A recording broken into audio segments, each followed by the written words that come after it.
எங்கள் தலைவர். அவர் எழுச்சி தலைவர் என்பதை விட என்னுடைய கருத்திலே முக்கியமான விஷயம் என்னவென்றால் எங்கள் தலைவர்.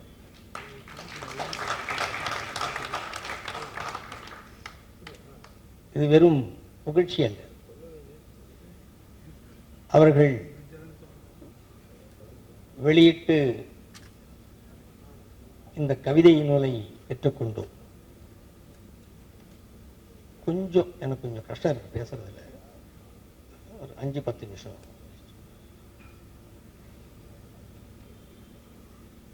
இயக்குனர் செழியன் அவர்களே, செல்வா அவர்களே, ஆதவன் தீட்சண்யா சேது அவர்களே,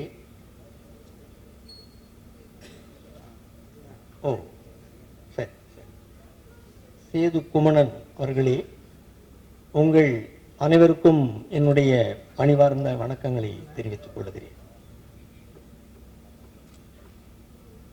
கவிஞர் ஜோசப் ராஜா அவர்களை 20 ஆண்டுகளுக்கு மேலாக எங்களுக்கு தெரியும். வியாசர்பாடியிலே அங்கே சந்திப்போம். அங்கே சந்தித்த பலரும் இங்கே வந்திருக்கிறார்கள்.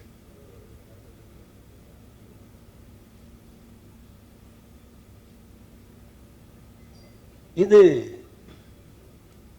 ஒரு அரசியல் கவிதை.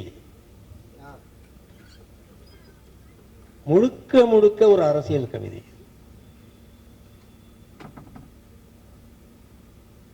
இங்கே நமது நாட்டிலே, தமிழ்நாட்டிலே குறிப்பாக கவிதையிலே பிரச்சாரம் கூடாது என்றெல்லாம் ஒரு கருத்து உண்டு. எந்த படைப்பும், அது ஓவியமாகட்டும், இங்கே அருமையான 2 ஓவியங்களை வைத்திருக்கிறார்கள். எவ்வளவு அருமையான ஓவியம் அது! அது ஒரு கருத்தை சொல்லவில்லையா? ஆகவே எந்த கருத்துமே வரக்கூடாது என்றெல்லாம் முயற்சி செய்து கொண்டிருக்கிறார்கள். அவைகளெல்லாம் ஒரு தீவிரவாத கவிதைகள். கொஞ்சம் இங்கே வந்திருக்கிறவங்க எல்லாம் அருமையான இன்டலெக்சுவல்ஸ், மார்க்சிய சிந்தனையாளர்கள், பேராசிரியர்கள், திரைப்படத்திலே உள்ளவர்கள், 20க்கும் குறையாமல் ஓவியர்கள் வந்திருக்கிறார்கள். நீங்கள் சிந்திக்க வேண்டும். கவிஞர் ஜோசப் ராஜா அவர்களுடைய கவிதை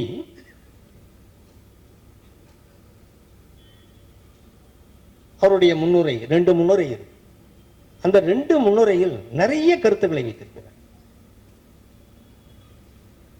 கவிதையில் அழகை கொட்டி இருக்கிறார். அழகு என்றால் முதலாளித்துவ கவிஞர்கள் சொல்லுகிற அழகை அல்ல, அது வேறு. இதெல்லாம் நம்ம நிறைய பேசணும். அதனாலதான் இந்த அரங்கில் இருக்கிறவங்க எல்லாம் உங்களுக்கு நிறைய பொறுப்பு. முன்னுரையிலே அவருடைய மனநிலையை, அவருடைய சிந்தனா முறையை, மனதை, அறிவை எல்லாம் சொல்லியிருக்கிறார். என்னை எங்கள் தலைவர் திருமாவளவனுக்கு அறிமுகப்படுத்துகிற போது எங்களுக்கு மார்க்சியத்தை அறிமுகப்படுத்தினார் என்று சொன்னார்கள்.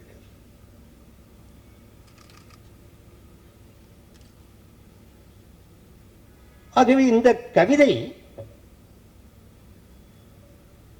பாலஸ்தீனம் மட்டுமல்ல. இசாக் அவர்கள் சொன்னார்கள், எங்கெல்லாம் ஒடுக்கப்பட்ட மக்கள் இருக்கிறார்களோ, இந்த ஒடுக்கப்பட்ட மக்கள் என்று சொன்னால் ஒரு குறுகிய கண்ணோட்டத்தில் மட்டும் புரிந்து கொள்ளாதீர்கள், அது ஒரு சதி. அதிலே வீழ்த்தி இருக்கிறார்கள் நிறைய பேரை உலகம் முழுவதும். ஏன் இஸ்ரேல் நல்லவங்க இல்லையா? அங்கே உட்பகை இல்லையா? எந்த இடத்திலும் முதலிலே களைய வேண்டியது உட்பகை. வள்ளுவரே உட்பகை என்ற தனி அதிகாரத்தை எழுதியிருப்பார். உட்பகை என்றே எழுதியிருப்பார். இஸ்ரேல் இல்லையா? அதுவே ரொம்ப நமக்கு என்ன இவ்வளவு அறிவாளிகள் இருக்கீங்க, எல்லாம் அறிவாளிகள் நிறைந்த சபையான பாதி பேருக்கு மேல தெரியாது. இதுல என்ன பிரச்சனைனா எல்லாத்தையும் ரொம்ப எளிமையா பார்க்க பழகிட்டு இருக்கோம். ரொம்ப எளிமையா பார்த்தீங்கன்னா கொச்சையா போயிடும். ஒரு விஷயம் அக்லியா கூட இல்லை, வல்கரா மாறிடும்.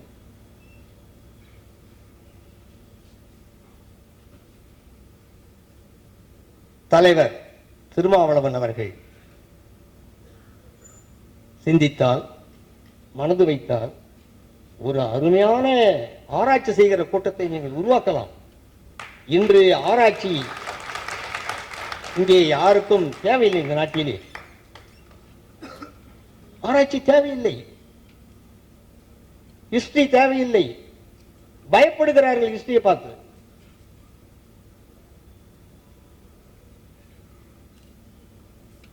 ஆகவே நீங்கள் இதை மனதிலே வைத்துக் கொள்ள வேண்டும்.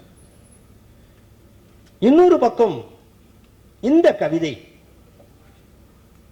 ஒரு தீவிரவாத எதிர்ப்பு கவிதை.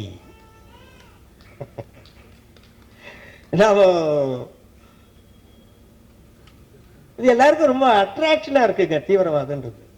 நீங்க யாராவது செய்வீங்களா அப்படி? இது தலைவர் திருமாவளவன் இருக்கக்கூடிய ஒரு அரங்கு. நான் ரொம்ப அதிகமா பேசக்கூடாது இல்ல, ரொம்ப டேஞ்சர். அதற்கு எதிரான கவிதை. நேத்தன்யாக ஒரு தீவிரவாதி,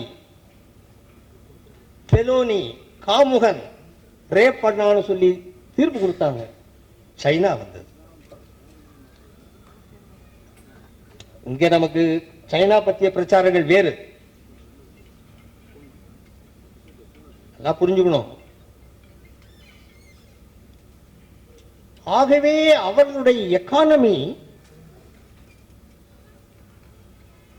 ஒரு கான்ஸ்டன்ட் கேபிட்டலை அதிகமா உருவாக்கி, கான்ஸ்டன்ட் கேபிட்டல்னா ஒருத்தகிட்ட போய் சேர்ந்துடுச்சுங்க. எப்படிங்க அதானி அம்பானி வருவான்? எப்படி அதானி அம்பானி வர முடியும்? எப்படி வர முடியும்? பணம் சேர்ந்து விட்டது, பணம் சர்க்குலேட் ஆகல. therefore crisis, therefore inflation, therefore interest rate cutting எல்லாம் பேசிக்கிட்டு இருக்கிறாங்க. ஆகவே அவர்கள் திரும்பவும் நேரு காலத்துக்கு திரும்புகிறார்கள். ஆனால் நேருவை ஒப்புக்கொள்ளவில்லை. பப்ளிக் செக்டார் ரைட் பேசுகிறார். நான் ஜோசப் ராஜா அவருடைய கவிதையை பற்றி தான் பேசிக் கொண்டிருக்கிறேன். குளோபலைசேஷன் காலத்திலே அவர் எழுதிய கவிதை. குளோபலைசேஷன் முடிந்து விட்டது. ஃப்ரீ ஃப்ளோ ஆஃப் கேபிட்டல் என்று சொன்னார்கள், நின்று விட்டது. இந்தியாவிலிருந்து வெளியேறிவிட்டது, நிறைய வெளியேறிவிட்டது. நமது பிரதமர் போய் பேசிக் கொண்டிருக்கிறார், மூலதனம் முதலீடு செய்யுங்கள் என்று சொல்லிக் கொண்டிருக்கிறார். இந்த தருணத்தில் தான் இந்த கவிதை வந்திருக்கிறது. இப்ப என்னன்னா, கொஞ்சம் கவனிக்கணும். நேரு காலத்து பொருளாதாரம். நீங்க திருப்பரங்குன்றத்தை புரிந்து கொள்ள வேண்டும் என்றால் இந்த பொருளாதாரத்தை புரிந்து கொள்ள வேண்டும்.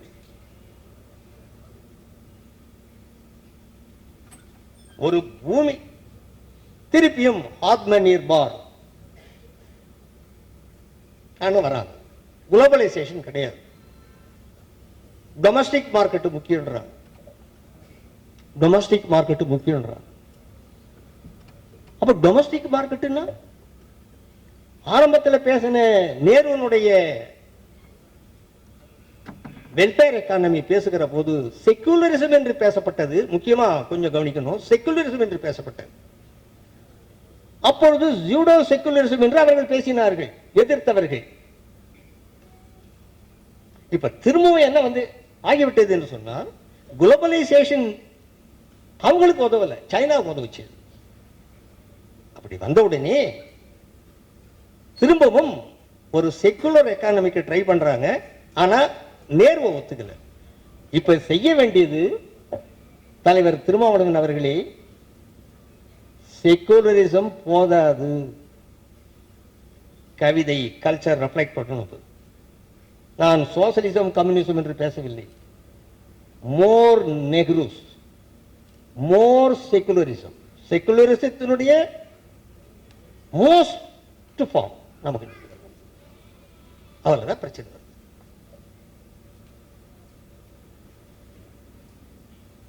இன்னைக்கு தேவை ஜூடோ செக்குலரிசம், ரைட் செக்குலரிசம் சரியா வரும். அது முடிஞ்சு போச்சு. எல்லாம் ஒரு 5 வயசு பையனுக்கு வாங்கி கொடுத்த சட்டை 10 வயசுல எப்படி பொருந்தோம்? நேரு காலத்து செக்குலரிசம் வந்துடுச்சு. திருப்பி எக்கானமி புஷ் பண்ணுது, உங்களை கவனிக்கணும், புஷ் பண்ணுது உங்களை. நீங்க பழைய செக்குலரிசம் பேச முடியாது. அததான் இந்த கவிதை பேசுது. இந்த கவிதை பேசுது. இது மோர் தேன் செக்குலரிசம். அப்போ செக்குலர் தான், செக்குலர் கவிதை. அப்படி சொன்னாரு. மார்க்சிசம் கம்யூனிசம் என்றெல்லாம் சொன்னார்கள். அப்படிப்பட்ட அது வேற கவிதைகள். ஆகவே ஒரு முக்கியமான தருணம் இந்த நேரத்தில். இவர்களால், இந்த நாட்டை ஆளும் வர்க்கத்தால் இந்த பொருளாதாரத்தை வளர்க்க முடியவில்லை, ஒரு நல்ல கவிதையை உருவாக்க முடியவில்லை, ஒரு நல்ல சினிமாவை எடுக்க முடியவில்லை. ஆகவே திருப்பி பாஸ்டுக்கு போறாங்க. இவங்க சொல்ற பாஸ்ட் உண்மையான பாஸ்ட் அல்ல, நாட் ரியல் பாஸ்ட். பாஸ்ட் எப்படி இருக்கணும்னா சேஞ்சுக்கு இடம் வைக்கிறதா இருக்கணும், ஒரு சேஞ்சுஃபுல் பாஸ்டா இருக்கணும் கொஞ்சம். அந்த ரியல் பாஸ்ட் தான் ஒரு புது பாஸ்டை உருவாக்க முடியும். இப்பொழுது இருக்கக்கூடிய ஆளும் வர்க்கத்தினர் ஒரு ஐடியல் பாஸ்ட சொல்லுகிறார்கள். அது எதையும் கொண்டு வராது, அது எதையும் கொண்டு வராது. ஒரு ஐடியல் பாஸ்டால எதையும் கொண்டு வர முடியாது. சும்மா திருப்பரங்குன்றம் மசூதி எல்லாம் பேசிட்டு இருக்காங்க. அது இருக்கும். நீங்க ஒரு பூமியை ஒரு வீடு கட்டுறதுக்கு தோண்டினீங்கன்னா பல அடுக்குகள் இருக்கும். ஏற்கனவே கட்டப்பட்ட வீடு தெரியும், அதற்கு கீழே ஒண்ணு தெரியும், அதுக்கு கீழே ஒண்ணு தெரியும். ஆதி காலத்திலே பூமி உருவான போதெல்லாம் நீங்க கீழே போய் பார்க்கலாம். அந்த மாதிரிதான் ஒரு பூமியிலே அடுக்குகள் இருப்பது போல சமூக அடுக்குகள் நிறைய இருக்கும். இதை நீங்க எப்படி பார்க்கணும்னா, பிளீஸ் கொஞ்சம் கவனிங்க. என்னன்னா டயலெக்டிக்கலா தான் நீங்க பிரிச்சு பார்க்கணும். டயலெக்டிக்கலா பிரிச்சு பார்க்கணும். இன்னைக்கு கவிஞர் ஜோசப் அவருடைய கவிதை வெளியீட்டு விழாவிலே ஒரு முக்கியமான கருத்தை சொல்ல வேண்டும் என்று சொன்னார்.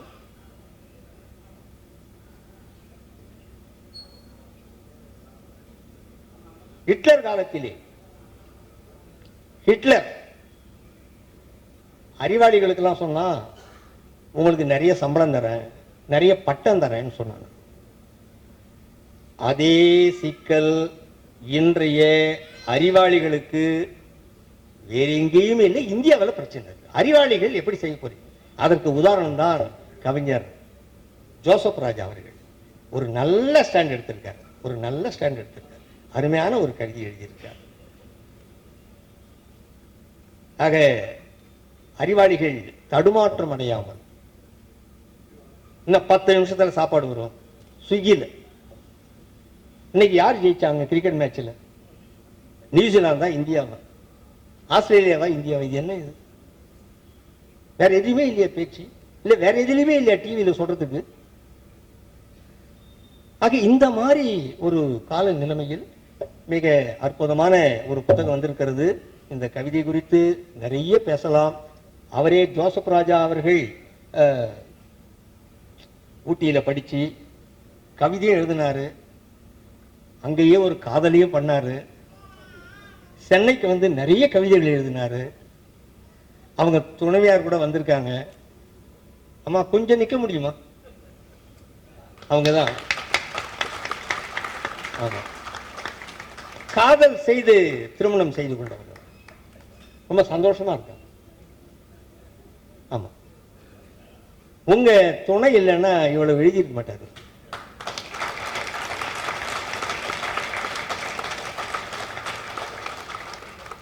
சங்கரருடைய சௌந்தரிய லகரியை நான் சொல்லக்கூடாது, ஒப்பிட்டு பேசணும்னு கூட நாங்கள் யோசிச்சோம். ஜோசப் ராஜாவுடைய கவிதைகளும் ஆதி சங்கரருடைய சௌந்தரிய லகரி இல்லை பேசுறதுக்கு என்ன இருக்குங்க? இல்லை, கவிதையில் இன்னொரு விஷயம் இருக்குது. என்னென்னா, அது ஃபார் பியூட்டி.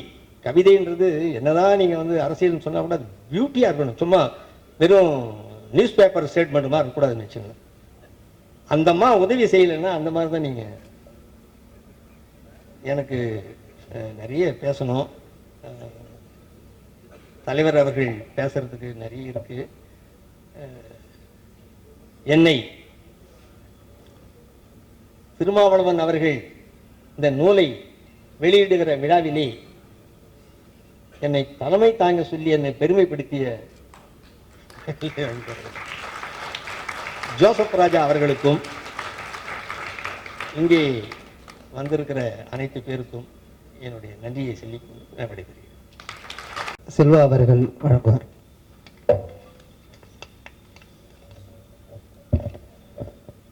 தொடர் ஜோசப் ராஜா அவர்கள் எழுதிய காத்திருக்கும் சாவிகள் கவிதை நூல் வெளியீட்டு விழாவிற்கு தலைமையேற்று நடத்தி கொண்டிருக்கூடிய எங்களுடைய மதிப்புமிகு பேராசிரியர் அண்ணாதுரை அவர்களே, அவரிடம் வந்து பயின்றவர் ஜோசப் ராஜா. இங்க நிறைய பேர் வந்து அவர்கிட்ட படிச்சவங்க இருக்காங்க. நான் அவரோட ஸ்டூடெண்ட் கிடையாது, ஆனா ஸ்டூடெண்ட் மூலயமா அவர்கிட்ட பேசுறதை நான் கத்துக்கொண்டே இருப்பேன். ஐயா என்ன சொல்ற அவங்க எல்லாம் சொல்லுவாங்க. அதன் மூலியமாக கற்றுக்கொண்ட ஒரு வாய்ப்பு தான் இருக்கின்றது. தமிழ்நாட்டில் ஒரு சிறந்த மாணவர் குழாம் உருவாக்கின்றால், அறிவுத்தளம் உருவாக்கின்றால் அதற்கு பொருத்தமானவர் பேராசிரியர் அண்ணாதுரை அவர்கள். அவர் இந்த நிகழ்வுக்கு தலைமையேற்றது தான் ரொம்ப சிறப்பான விஷயம். ரொம்ப மகிழ்ச்சியா இருக்கின்றது அவருக்கு தலைமையேற்றது. ஜோசப் ராஜாவுக்கு அது வந்து ரொம்ப பெருமைக்குரிய விஷயமாக இருக்கும் என்று எனக்கு தெரியும். அதே போன்று நிகழ்ச்சி வரவேற்புரையாற்றக்கூடிய இசாக் தோழர் அவர்கள், அவருடைய தமிழ் அலை வெளியீடு ஒரு பதிப்பகம் வந்து புத்தகம் போடலாம், இதெல்லாம் பண்ணலாம், அதோட தான். ஆனா இந்த புத்தகம் வெளியீடுல வந்து அதை வந்து அந்த நிகழ்ச்சி நடத்தும் ஒவ்வொரு விஷயத்திலும் தோழர் இசாக் அவர்கள் எவ்வளவு முயற்சி எடுத்தது நன்றாக தெரியும். உண்மையிலே இசாக் போன்ற ஒரு நண்பரும் தோழரும் வந்து இந்த நிகழ்ச்சி வரவேற்புரை ஆற்றியிருப்பதும் இந்த நூலை பதிப்பிப்பதும் ரொம்ப பெருமைக்குரிய விஷயமா இருக்கின்றது. தோழர் இசாக் அவர்களே, குறிப்பாக இந்த நூலை வந்து வெளியிடுவதற்காக யார் வரலான்னு மாதிரி பேசிட்டு இருக்கும் போதே அவர் ஜோசப் எல்லாமே திரும்ப தான் வரணும், அதுதான் முதல் வார்த்தை, வேற எதுவுமே வரல. அதற்கு காரணம் வந்து ரொம்ப மிக முக்கியமானது வந்து தமிழ்நாட்டினுடைய அரசியல் தலைவர்ல, அரசியல் செய்வதில் இன்டலெக்சுவல் ஒரு கருத்தியல் சிந்தனை உடைய கருத்தியலா பார்ப்பதில் மிக முக்கியமானவர் தோழர் அவர்கள். எனக்கு வந்து அவருடைய புத்தகம் வந்து அமைப்பாய் திரள்வோம், இங்க சங்கமித்ரா இருந்திருக்காரு. அந்த புக்கு வந்தோடனே அவங்கெல்லாம் படிச்சாங்களா இல்லையான்னு தெரியல, முதல் காப்பியை வாங்கிட்டு போயிட்டு நான் தான் படித்தேன். கிட்டத்தட்ட நாம் அனைவரும் படிக்க வேண்டிய ஒரு கருத்தாயுதம் வந்து அமைப்பாய் திரள்வோம். அதாவது ஒரு ஆர்கானிக் இன்டெலெக்சுவல் கிராம்ஷி சொல்லுவார், ஒரு ஆர்கானிக் இன்டெலெக்சுவல். அது யாருன்னா திருமா அவர்கள். அந்த புத்தகத்தை வாசித்தால் தெரியும். நான் கூட விளையாட்டா சொன்னேன், அந்த புத்தகத்தில் இருக்கிற முன்னுரையெல்லாம் இருக்கும், அந்த முன்னுரையெல்லாம் எடுத்துட்டு அது திருமா பேர்லாம் எடுத்துட்டு தோழர் பிரகாஷ் காரத் எதுனாருன்னா அது பிரகாஷ் காரத் எதுன புத்தகம் அது. அதே மாதிரி வேற ஒரு கம்யூனிஸ்ட் அதுல அவ்வளோ வந்து ஒரு அந்த புத்தகத்தை அவர் எழுதுனதை பத்தி நான் பல கூட்டங்கள் அவர் பேசுனத யூடியூப்ல கேட்டிருக்கேன். ஃபிளைட்ல வரும்போது கழுத்து வலிச்சிருக்கோம், மொபைல்லே டைப் பண்ண இருப்பாரு. அந்த புத்தகத்தை எழுதியது பற்றி அவர் பேசினாரே அதுவே வந்து நமக்கு ஒரு பெரிய விஷயமா இருக்கும். அந்த அளவுக்கு வந்து கருத்தியல் செறிவோடு இன்னைக்கு தமிழகத்தில் வந்து அரசியல் செயற்பாடுகளை முன்னெடுத்து கொண்டிருக்கூடிய நம்முடைய மதிப்பிற்கும் பெருமைக்குரிய தோழர் வந்து இந்த புத்தகத்தை வெளியிடுவது என்பது நம்ம எல்லோருக்கும் மகிழ்ச்சியான ஒரு விஷயம். வந்து அவர் மேடையில் இருப்பதும் சந்தோஷம். அதே போன்று இந்த நூல் நிகழ்ச்சியில பங்கேற்றக்கூடிய டாக்டர் சேது குமரன் அவர்கள், அவர் அந்த பாலஸ்தீனம் பகுதிக்கே சென்றிருக்கின்றார். அவர் கல்வித்துறை சார்ந்த பல்வேறு பணிகளை முன்னெடுத்து வருகின்றார். அவர்களையும் நம்முடைய எல்லாருக்கும் அறிமுகமான நமது இயக்குனர் செழியன் அவர்களும் இந்த மேடையில் இருக்கின்றார். அவர்கள் அனைவரையும் நான் வந்து எனக்கு வணக்கம் தெரிவித்துக் கொள்கின்றேன். உண்மையிலே இந்த புத்தகம் வந்து ரொம்ப ஒரு மிக முக்கியமான ஒரு நூல். ஜோசப் ராஜா எழுதிய புத்தகம் இது. நம்ம வந்து சென்னையில வந்து மார்க்சிஸ்ட் கம்யூனிஸ்ட் கட்சியின் சார்பாக ஒரு பேரணி நடத்தினோம், யுத்தம் நடந்து கொண்டிருக்கும் பொழுது. அப்போ அந்த பேரணியில வந்து ஜோசப் ராஜா வந்து இந்த கவிதையை வாசிக்க கேட்டோம். அப்போ வந்து ஒரு கவிதையை வாசித்தார். இவ்வளவு பெரிய முக்கியமான கவிதையை தமிழ்நாடு வந்து அனைவரும் இந்த கவிதையை பற்றி தெரிந்து கொள்ள வேண்டும், ஒரு பெரிய விழா எடுக்க வேண்டும் என்று அப்போதே பேசப்பட்டது. அந்த அடிப்படையில் தான் இந்த விழா வந்து நடக்கிறது என்பது எனக்கு ரொம்ப சந்தோஷமா இருக்கு. தோழர்களே, இந்த விழா இந்த நூலுக்கு போகிற ஒரு சில விஷயங்கள் நம்ம சொல்லணும்னு நினைக்கிறேன். உங்களுக்கு தெரியும் வந்து கடந்த வருடம் அக்டோபர் மாதம் 7ஆம் தேதி இஸ்ரேல்ல வந்து ஹமாஸ் வந்து அட்டாக் பண்றாங்க. ஹமாஸ் அட்டாக் பண்ண உடனே அதுக்கு அடுத்த நாள் தமிழ்நாட்டில் இருக்கக்கூடிய தமிழ் பத்திரிகை முதற்கொண்டு ஆங்கில பத்திரிகை உலகம் முழுக்க தலைப்பு செய்திகள் என்னவா இருந்ததுன்னா, ஆயிரக்கணக்கான இஸ்ரேலியர்களை கொன்று குவித்த ஹமாஸ், இது தலைப்புச் செய்தி. ராக்கெட் மழை பொழிந்த பாலஸ்தீன பயங்கரவாதிகள், இப்படி ஒரு தலைப்பு போட்டார்கள். யூத குழந்தைகளை அடுப்பில் போட்டு எரித்த ஹமாஸ், இப்படியும் ஒரு ஆங்கில பத்திரிகை தலைப்பு கொடுத்தது. நூற்றுக்கணக்கான யூத குழந்தைகள் குறிவைத்து கொன்றார்கள், இப்படியான தலைப்புகளை போட்டார்கள் என்று சொன்னார். யாரு? பிரதமர் இஸ்ரேல் பக்கம் நின்று பேசினார்.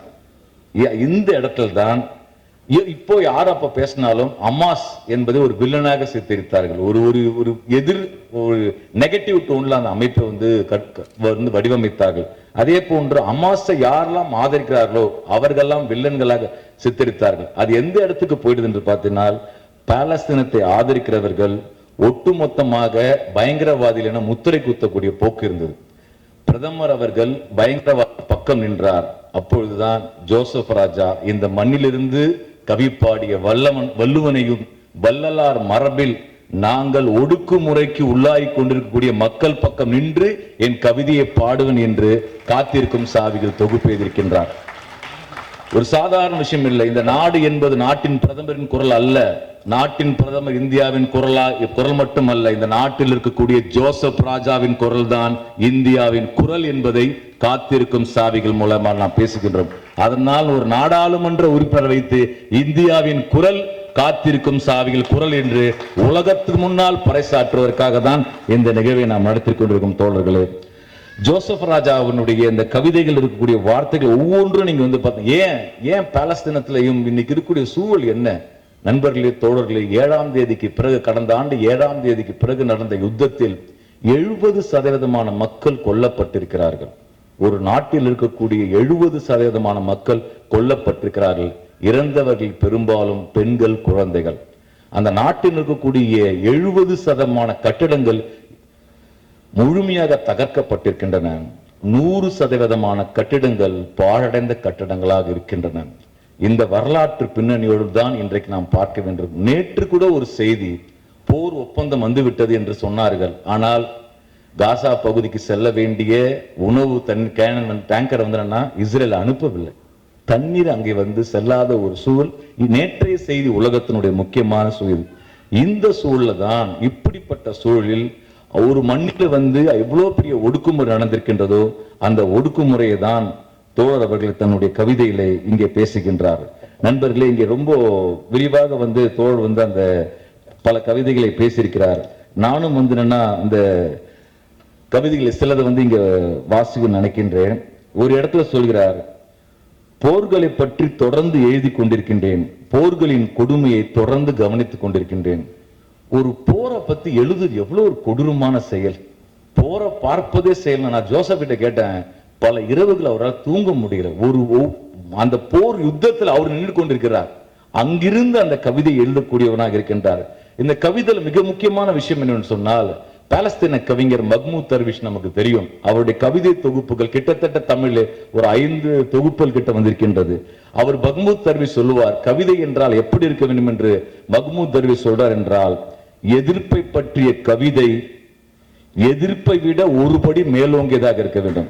எதிர்க்கணும்னா ஏறி அடிக்கணும், பின்னாடி அடிக்கணும்னா வேறி அடிக்கணும். அந்த மஹ்மூத் தர்விஷனுடைய அந்த உட்கிடக்கை தான் ஜோசப் ராஜாவின் கவிதை என்று சொன்னால் அது மிகையானதல்ல தோழர்களே.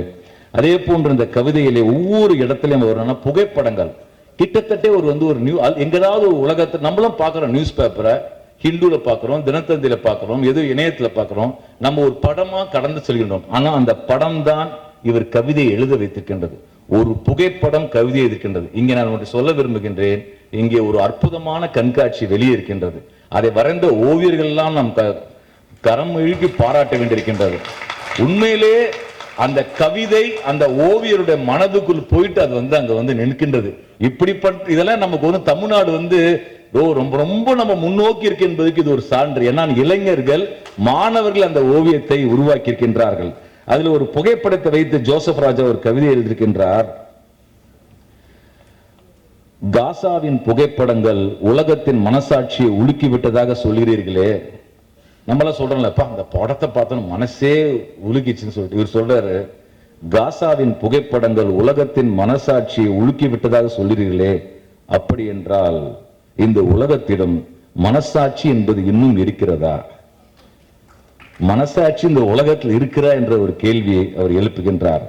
அதே போன்றுதான் வெறும் ஐயா அழகா சொன்னார் பேராசிரியர் அண்ணாதுரை அவர்கள், இது வெறும் பாலஸ்தீனத்துக்கு மட்டுமான குரலா அப்படின்னு ஒரு சொல்லிட்டு போனார். இங்க இருக்கின்றது சிரியாவின் அயலானின் பெயரால், உங்களுக்கு தெரியும், சிரியாவின் அயலானின் பெயரால், வியட்நாமின் கிம்புகின் பெயரால், ஈழத்து குழந்தைகளின் பெயரால், காசாவின் குழந்தைகள் பெயரால், இன்னும் நீங்கள் காட்டாத புகைப்படங்கள் இருக்கும் குழந்தைகளின் பெயரால் உங்களுடைய மனசாட்சியை சந்தேகிக்கிறேன் நான். கவிஞன் நம்முடைய மனசாட்சி சந்தேகிக்கக்கூடிய ஒரு இடம் பார்த்தீங்கன்னா நம்ம சமூகம் மோசமா இருக்கு என்பதற்கு ஒரு எடுத்துக்காட்டு. அடுத்து அவர் எழுதுகிறார் இடத்துல, எல்லா தேசத்தின் எல்லா கதவுகளும் எந்த ஒரு வியாபாரிக்கும் எப்போதும் திறந்தே இருக்கிறது. உலகமயமாக்கலோ முதலாளிகளுக்கு மட்டும் எல்லை கோடுகளே இல்லாமல் செய்து விட்டது. ஆனால் இந்த அப்பாவி மக்களுக்கு ஒரே ஒரு கணம் ஆழமாய் உள்ளிழுத்து நிம்மதியாய் வெளியிடும் அந்த மூச்சுக்காற்றுக்காக இத்தனை பரிதவிப்பா, இத்தனை அலைகழிப்பா? அதே போன்று சொல்றாரு, அந்த படத்தை கூட வெளியே கூட ஒரு தோல் அழகா ஒரு வஞ்சிருப்பார், ஒரு டென்னிஸ் வீராங்கனை. நம்மளாம் டென்னிஸ் பார்க்கிறோம், பார்த்து முடிச்சிட்டோன்னு போயிட்டே இருக்கோம்.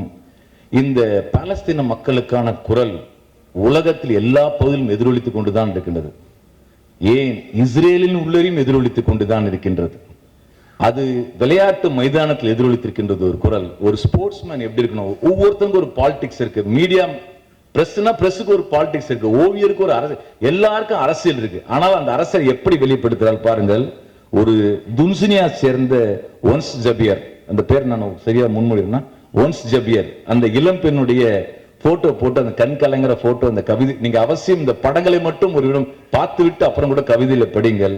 அந்த பொன் சொல்லி அந்த வீராங்கனை கேட்கிறார், இதோ அந்த சகோதரி, அந்த பொண்ணு பேசுறதே கவிதையா எழுதுறார். ஒன்ஸ் ஜபியூரின் வெற்றி வார்த்தைகள், வெற்றி பெற்றுட்டாங்க. அவங்க சொல்றாங்க, இந்த வெற்றியால் நான் மகிழ்ச்சியாக இல்லை. இந்த உலகத்தின் நிலைமைகள் என்னை மகிழ்ச்சியாக இருக்க விடுவதில்லை. ஒவ்வொரு நாளும் படுகொலை செய்யப்படும் பாலஸ்தீனத்தின் குழந்தைகளை பார்ப்பதற்கு உண்மையிலேயே கடினமாக இருக்கிறது. இரவுகள் துக்கம் இல்லாமல் இருக்கிறது. இதயம் உடைந்து நூறுகிறது என்று சொல்லிவிட்டு உண்மையாகவே உடைந்து அழுகிறார். டென்னிஸ் அழகா சொன்னார் அண்ணாதுரை ஐயா, கவிதையில பிரச்சாரம் பண்றான், அது பண்றான், அது பண்றான், இது பிரச்சாரம் இல்ல, அது உயிர்ரா. இதுதான் இந்த கவிதைக்கு உயிர். அதான் அவர் சொல்லிட்டு போனார். அந்த அவங்க சொல்றாங்க, அந்த கவிதையை இறுதியா முடிக்கிறார், தன்னுடைய வெற்றியின் தருணத்தை பாலஸ்தீனத்தில் படுகொலை செய்யப்படும் குழந்தைகளுக்காக பயன்படுத்தி கொண்டால் நீங்களும் தான் நீண்ட காலங்களாக பார்த்து கொண்டிருக்கிறீர்கள் படுகொலைகளை. என்ன செய்ய போகிறீர்கள்? ஒரு டென்னிஸ் வீராங்கனை தன்னுடைய வெற்றியை அதுக்கு பயன்படுத்துகின்றார்கள். நாம் என்ன செய்ய போகிறோம் என்று நம்மை நோக்கி கேட்கின்றார்.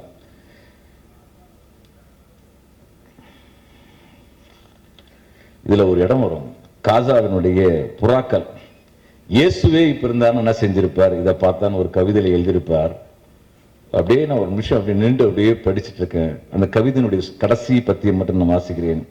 2000 வருடங்களுக்கு முன்னால் தீர்க்கமான குரல் இப்படி சொன்னார் கிறிஸ்து. என்ன சொன்னார்னா, ஆகாயத்து பறவைகளுக்கு கூடுகள் உண்டு, மனித குமாரனுக்கோ தலை சாய்க்கவும் இடமில்லை என்று. இயேசு என்ன சொன்னார்னா, பைபிள்ல ஆகாயத்து பறவைகளுக்கும் கூடுகள் உண்டு, மனித குமாரனுக்கோ தலை சாய்க்கவும் இடமில்லை. நேற்று நாடாளுமன்றத்தில் வீட்டு பிரச்சனை பற்றி தான் திரும்ப பேசியிருக்கிறார், நிதி ஒதுக்கீடு சம்பந்தமா. இயேசுன்ற கோரிக்கை மாதிரி தான் அங்க அவர் பேசியிருக்கிறார். இந்த கவிதையில சொல்றார், அடுத்து, தங்களது கூடுகள் எல்லாம் சிதைக்கப்பட்ட ஆதங்கத்தில் காசாவின் ஆகாயத்து பறவைகள் ஒருவேளை கிறிஸ்துவின் வார்த்தைகளை கேள்விக்குட்படுத்தினாலும் ஆச்சரியப்படுத்துவதில்லை. ஏனென்றால் அங்கே பாலஸ்தீனத்தில் இருக்கக்கூடிய ஆகாய பறவைகளுக்கு எந்த ஒரு மரக்கம்புல போய் உட்கார்றதுக்கும் இடமே இல்லை.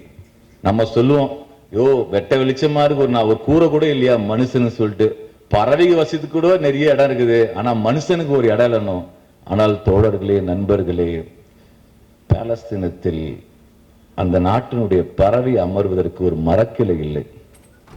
எவ்வளவு பெரிய கொடும்பாதக செயல் இஸ்ரேலால், அமெரிக்க ஏகாதிபத்தியத்தால் பாலஸ்தீனத்தில் அரங்கேறி இருப்பதற்கு அதனுடைய வலியை தான் இந்த கவிதையிலே தோழர் கடத்துகிறார். பிரிவினேசுவர்கள் ஒரு கவிதை தொகுப்புல தோழர் சொல்லக்கூடிய ஒரு முக்கியமான இடம். ஆதிக்கத்தின் கரங்களால், அதிகாரத்தின் கரங்களால் எளிய மனிதர்களுக்கு எதிராக கட்டி எழுப்பப்படும் பிரிவினை சுவர்கள் நிரந்தரமானவைகள் என்று நினைத்து விடாதீர்கள். உண்மையை சொன்னால் யாருக்கு எதிராக பிரிவினை சுவர்கள் கட்டி எழுப்பப்பட்டனவோ அவர்களேதான் தரைமட்டமாக்குவார்கள். அந்த பிரிவினை சுவர்களை இப்போதும் கூட இந்த மனித குலம் இதுவரையிலும் உடைத்து நொறுக்கிய சுவர்களை தான் எண்ணிக்கொண்டிருக்கின்றேன். அதே போன்று ஒரு செய்தியாளர், ரொம்ப ஒரு முக்கியமான ரிப்போர்ட்டர்ஸா அவர் எழுதியிருப்பாரு. அந்த கவிதையுடைய முதல் வரியை அது யார யோசிக்க வச்சது. முதல் வரி, போரை காட்சிப்படுத்துவது என்பது ஒரு வகையில் போரிடுவதற்கு சமமாகும். போரை காட்சிப்படுத்துவது என்பது ஒரு வகையில் போரிடுவதற்கு சமமாகும். நான் அப்படியே திருப்பி யோசித்தேன். போரினுடைய கவிதையை காட்சிப்படுத்துவது என்பதும் போரிடுவதற்கு சமம்தான். போர் புரிந்துதான் அந்த கவிதையை இங்க சொல்லியிருக்கிறார். எப்படி ஒரு நிகழ்வை ஒரு ஊடகவியலாளர் படம் பிடிக்கிறதே போருக்கு ஒப்பானதோ, அதை ஒரு கவிதையில எழுதுவது அதற்கு மேல் 2 யுத்தம் நடத்துவதற்கு ஒப்பானது. அதுல சொல்றார், யோசித்து பாருங்கள் என்ன செய்ய வேண்டும் என்று, யோசித்து பாருங்கள் என்ன செய்ய வேண்டும் என்று தெரியாமல் இருப்பவர்களே, எப்படி செய்ய வேண்டும் என்று புரியாமல் இருப்பவர்களே, ஏன் செய்ய வேண்டும் என்று கேள்விகளோடு இருப்பவர்களே, எதற்காக செய்ய வேண்டும் என்ற இருமாப்போடு இருப்பவர்களே, போர் தொடங்கியதில் இருந்து காசாவை நிலத்திற்குள் ஓயாமல் ஓடிக்கொண்டிருக்கும் வல் அல் அதோ, அதான் அந்த ஊடகவியாளர், வல் அல் அதோவை நினைத்து பாருங்கள். இந்த சமூகத்திற்கு நாம் செய்ய வேண்டியது என்னவென்று ஒருவேளை விளங்கக்கூடும் உங்களுக்கு. அந்த ஒரு ஊடகவியலாளனுடைய இந்த முழு கவிதையை படிச்சீங்கன்னா நாம் என்ன செய்ய வேண்டும் என்பது நமக்கு பிடிப்படும் என்று சொல்கிறார். அதே போன்று போர் என்றால் என்ன, போர் என்பது எப்படி என்பதை ஜோசப் ராஜா தன்னுடைய கவிதையில் சொல்கிறார். இங்கேதான் அவர் நமக்கான கவிதை, உழைக்கும் வர்க்கத்திற்கான கவிஞன் பேராசிரியர் அண்ணாதுரையால் வார்க்கப்பட்ட நபர் என்பது இங்கே வெளிப்படும். போர் என்பது லாபத்தை விரும்பும் முதலாளிகளின் பேயாட்டமாக மாறியிருக்கிறது. போர் என்பது ஆயுத வியாபாரிக்கு ஆசைப்படும் வியாபாரிகளின் வெறியாட்டமாக மாறியிருக்கிறது. போர் என்பது போர் மட்டுமல்ல, முதலாளித்துவத்தின் வியாபாரமாக மாறியிருக்கிறது. போர் என்பது போர் மட்டுமல்ல, முதலாளித்துவத்தின் சந்தையாக மாறியிருக்கிறது. போர் என்பது போர் மட்டுமல்ல, முதலாளித்துவத்தின் பேராசையாக மாறியிருக்கிறது. போரை ஒழிக்க வேண்டும் என்றால் முதலாளித்துவத்தை ஒழிப்பதை தவிர நமக்கு வேறு வழி இல்லை. இதான் புரட்சியாளன் லெனின் சொன்னது. இன்றைக்கு ஜோசப் ராஜா அதை கவிதையில் கொண்டு வருகிறார். அதே போன்று ஒரு கவிதையினுடைய சில வரிகளை நான் சொல்லி நிறைவு செய்ய விரும்புகின்றேன். ஒரு புகைப்படம், இந்த அம்மா குழந்தை அணைச்சிருக்க இந்த புகைப்படம், இந்த படம் தான் கடைசி அணைப்பு, ஒரு தாயினுடைய கடைசி அணைப்பு தான் அந்த புகைப்படம். இந்த கடைசி அணைப்பு உண்மையே நடந்த ஒரு போட்டோ, உண்மையா அவர் பார்த்த ஒரு புகைப்படம், அது இங்கே ஓவியமாக இருந்திருக்கின்றது. அந்த கடைசி தாய் தன் குழந்தையை கடைசியாக அணைக்கிறது. அது எழுதுறார் ஜோசப். இந்த ஆண்டின் சிறந்த புகைப்படமாக தேர்ந்தெடுக்கப்பட்ட இந்த புகைப்படத்தை எடுத்த பாலஸ்தீன நாட்டைச் சேர்ந்த 39 வயதான முகமது சலேம் சொல்கிறான், சொல்ல முடியாத அந்த வேதனையை ஒரு புகைப்படத்தின் வழியாக இந்த உலகத்திற்கு சொல்ல நினைத்தேன் என்று. இப்படிப்பட்ட புகைப்படங்களும் இப்படிப்பட்ட கவிதைகளும் யுத்தத்தின் வேதனையை உலகத்திற்கு சொல்லதான் செய்கின்றன. இப்போது என்னுடைய கேள்விகள் எல்லாம், இந்த உலகம் வேதனைப்படுகிறதா இல்லையா என்பதுதான்.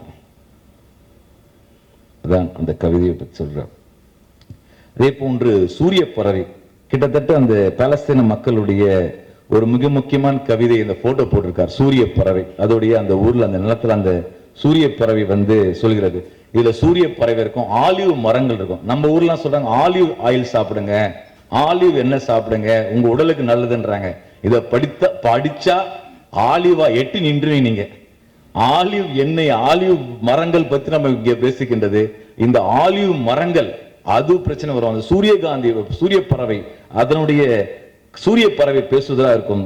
வெட்டப்பட்ட ஆலிவ் மரங்களின் இலையில்லாத கிளையில் நின்று கொண்டு துயரம் தோய்ந்த கண்களோடு காசாவின் பேரழிவை பார்த்து கொண்டிருக்கின்றன. அந்த பறவை எப்படி பார்க்கின்ற கவிதை நிறைவாக நான் சொல்ல விரும்புகின்றேன்.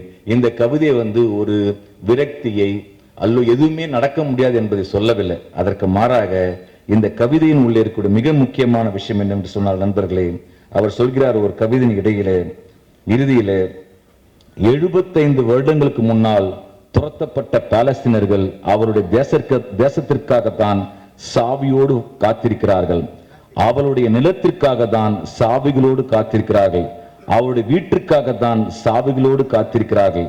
அந்த சாவிகள் அவருடைய சொந்த வீட்டை மட்டுமல்ல இந்த உலகத்தின் ஒவ்வொரு இதயத்தையும் திறக்கும் என்று உறுதியாக நம்புகின்றேன். இந்த நம்பிக்கை தான் ஜோசப் ராஜா என்பது.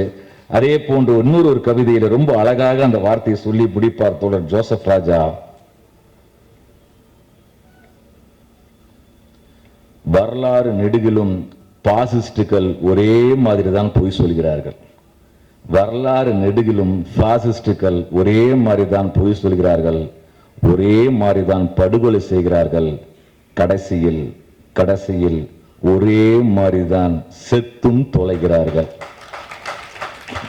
கவிப்பான முடிஞ்சு போச்சு அந்த ஆள் கதை, அவ்வளவுதான். சோ இந்த கவிதையை படிக்கும் பொழுது அப்ப என்னதான் பண்றது, நாம என்ன பண்ணலாம் அப்படின்ற மாதிரி ஒரு கேள்வி எனக்கு வரும்போது, இப்ப சமீபத்தில் ஒரு புத்தகம் ஒண்ணு வெளிவந்து பாலஸ்தீனம் நம்மால் என்ன செய்ய முடியும் சொல்லிட்டு ஒரு குறுநூல். இதுவும் ஒரு இளைஞன் சிந்தன் எழுதியிருக்கார். அவர் அவர் வெளிநாட்டுல இருந்தா எழுதியிருக்கார் மொழிபெயர்த்து. இந்தியா இஸ்ரேலுக்கு மேல் இஸ்ரேலோடு இணைந்து நம்ம பெயரால் நாமெல்லாம் நம்மையோடு சாட்சியா வைத்து செய்யக்கூடிய கொடும்பாதக செயல் நடந்து கொண்டிருக்கு. அதை நீங்களும் நானும் தடுக்க வேண்டும், நெருக்கடி கொடுக்கணும். எப்படிப்பட்ட நெருக்கடி கொடுக்கலாம்? இன்றைக்கு இஸ்ரேல் பல்கலைக்கழகங்களோட அடிப்படையான பாடப்பிரிவு என்னவென்று சொன்னால், அவருடைய ரிசர்ச் முழுக்க, யூனிவர்சிட்டி ரிசர்ச் முழுக்கணும்னா ஆயுதங்கள் உருவாக்குவதற்கான அதற்கான ரிசர்ச் தான். அந்த ரிசர்ச்சுக்காக நீங்க என்ன பண்ண, புதிய புதிய நிறுவனங்கள் உருவாக்குறாங்க, ஸ்டார்ட் அப்ஸ் உருவாக்குறாங்க. அந்த நிறுவனங்கள் தயாரிக்கக்கூடிய ஆயுதங்களை எங்க பரிசோதிக்க பயன்படுத்துறாங்கன்னா பாலஸ்தீன மக்கள் மீது பரிசோதிக்கிறார்கள். இப்படிப்பட்ட ஒரு சூழல் இருக்கு. ஆனால் இங்கே என்ன கொடுமை என்று பார்த்தால் தோழர்களே, சென்னை ஐஐடி கடந்த ஆண்டு 6 மாதத்துக்கு முன்பாக இஸ்ரேலோட டெல் அவில் பல்கலைக்கழகத்தோடு ஒரு ஒப்பந்தம் போட்டுக்கிறது. சென்னை ஐஐடியும் டெல் அவில். அதுல என்ன தெரியுமா அந்த ஒப்பந்தம், அந்த அக்ரிமெண்ட், யூனிவர்சிட்டி நீர் மேலாண்மை குறித்து இவ்விரு பல்கலைக்கழகம் இணைந்து 1 வருஷத்துக்கான ஆய்வு படிப்பு. தண்ணியே கொடுக்காம பாலஸ்தீன மக்களை சாகடித்துக் கொண்டிருக்கிற ஒரு நாட்டிற்கு சென்னை மாநகரத்தில் இருக்க ஐஐடியும் அந்த பல்கலைக்கழகம் ஒப்பந்தம் போடுகிறார்கள். ஆனால் அது எந்த அசைவும் என்று அப்படியே நடந்து கொண்டிருக்கின்றது. அதே போன்று இஸ்ரேலுடைய ஹீப்ரூ பல்கலைக்கழகமும் டெல்லி ஐஐடியும் ஒப்பந்தம் போட்டிருக்காங்க. ஏப்ரல் மாசம் ஒப்பந்தம் போட்டிருக்காங்க. அது என்னன்னா இஸ்ரேலுக்கு தேவையான இணைய தாக்குதல்கள், இணைய பாதுகாப்பு போன்ற குறித்து ஆய்வு செய்வதற்கு இந்திய மாணவர்கள் கொடுக்கிறேன்னு சொல்லிட்டு ஒப்பந்தம் போட்டிருக்கிறார்கள். இது மட்டுமல்ல நண்பர்களே, சென்னையிலிருந்து ஒரு கப்பல் நிறைய ராணுவம், அதாவது முழுக்க போர் தளவாடங்கள் எடுத்து செல்லப்பட்டு பாலஸ்தீன மக்களை, காசா மக்களை கொன்று குவிப்பதற்காக சென்னை துறைமுகத்திலிருந்து போய் கொண்டிருக்கின்றது. இப்படியான எல்லா காரியங்களும் பார்த்தீங்கன்னா நம்முடைய பெயரால் நம்முடைய நாட்டினுடைய அரசாங்கம் இங்க மேற்கொண்டிருக்கிறது. இப்படிப்பட்ட ஒரு சூழல் தான் ஜோசப் ராஜா எழுதியிருக்கக்கூடிய இந்த கவிதை தொகுப்பு என்பது பாலஸ்தீனத்திலே விடுதலைக்காக போராடி கொண்டிருக்கிற மக்களுக்காக நாம் குரலை உயர்த்தி எழுப்புவதற்காக ஒரு கவிதையை ஒரு ஆயுதமா நம்ம கொடுத்திருக்கின்றார். உண்மையிலே ஜோசப் ராஜாவினுடைய கவிதை நமக்கு ஆயுதமா இருப்பது என்னன்னா, வெறும் பாலஸ்தீன மக்களுக்கு மட்டுமல்ல, உலகம் முழுக்க இருக்கக்கூடிய ஒடுக்கப்பட்ட மக்களுக்கு எதிராக, இழைக்கப்பட அநீதிக்கு எதிராக நாம் எல்லாம் கரம் கொடுப்பதற்காக நம் காலத்து கவிஞன் ஜோசப் ராஜா கவிதைகள் மூலமாக நம்மை அறைகூவி அழைத்திருக்கின்றார். உண்மையிலே ஜோசப் ராஜா அவர்கள் நம் காலத்தின் ஒரு நம்பிக்கை மனிதன். இப்ப நான் யோசிச்சு பாக்குறேன், நீங்க பாலஸ்தீனத்திலிருந்து ஒரு கவிஞன் பாடுவதற்கான கவிஞர் இருக்கிறார்கள் என்று சொன்னால், நீங்க அந்த கவிஞர்கள் பாலஸ்தீனத்திலே உரிமைக்காக பாடக்கூடிய கவிஞர் இருக்கக்கூடிய ஒரு சூழல், மஹ்மூத் தர்விஷ் போன்ற ஒரு கவிஞர் இருக்குன்னு சொன்னால், நம்ம இன்குலாப் ஐயாலாம் இல்ல, இறந்துட்டாங்க. இன்குலாப் ஐயா நமக்கான ஒரு இன்ஸ்பிரேஷன். அப்ப அதோட முடிஞ்சு போச்சா? இல்ல, நாங்க அடுத்து இருக்கின்றோம் என்பதற்கான கருத்தியல் ஆயுதமாக கவிஞனாக ஜோசப் ராஜா அவர் வீற்றிருக்கின்றார். அவர் இன்னும் பல்வேறு தொகுப்பில் இருக்கிறார். ஒரு 6-7 தொகுப்பில் கவிதைகள் இருக்கின்றார். நீங்க கொரோனா யுத்தம் குறித்து கவிதை இருக்கின்றார். தன் சமகாலத்தில் நடக்கூடிய எல்லாத்தை பற்றியும் ரொம்ப கூர்மையாக அவதானித்து அதை எந்த விதமான பாசாங்கமற்று அரசியல் தெளிவோடு கவிதையில் பாடிக்கொண்டிருக்கும், எழுதி கொண்டிருக்கும் ஜோசப் ராஜா அவருடைய அத்தனை முயற்சிகளும் வெற்றி பெற வேண்டும் என்று இந்த மேடையில் இருந்து வாழ்த்துக்கள் தெரிவித்துட்டு இதற்கு வாய்ப்பளித்த நண்பருக்கு நன்றி கூறி நிறைவு செய்கின்றேன். நன்றி, வணக்கம். அறிவிப்பாளருக்கு நன்றி. அடுத்ததாக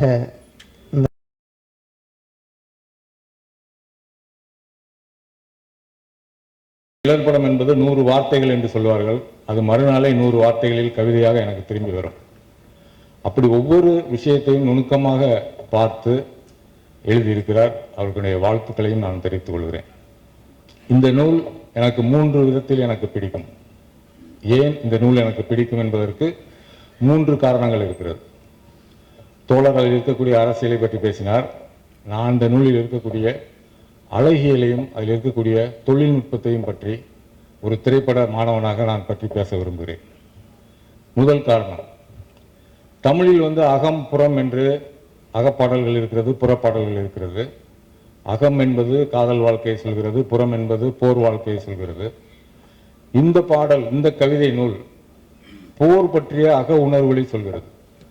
அந்த வகையில் தமிழில் எத்தனையோ கவிதை நூல்கள் வந்திருந்தாலும் முழுமையாக ஒரு போரை பற்றிய, போர் ஏற்படுத்துகிற தாக்கங்களை பற்றி பதிவு செய்கிற முதல் நூல் என்பதால் இந்த நூலை எனக்கு பிடித்திருக்கிறது. ஈழத்தில் போர் நடக்கும்போது நிறைய கவிதை நூல்கள் வந்தன. அவர்கள் நம் மொழியில் அழுதார்கள், நம் மொழியில் கதறினார்கள்.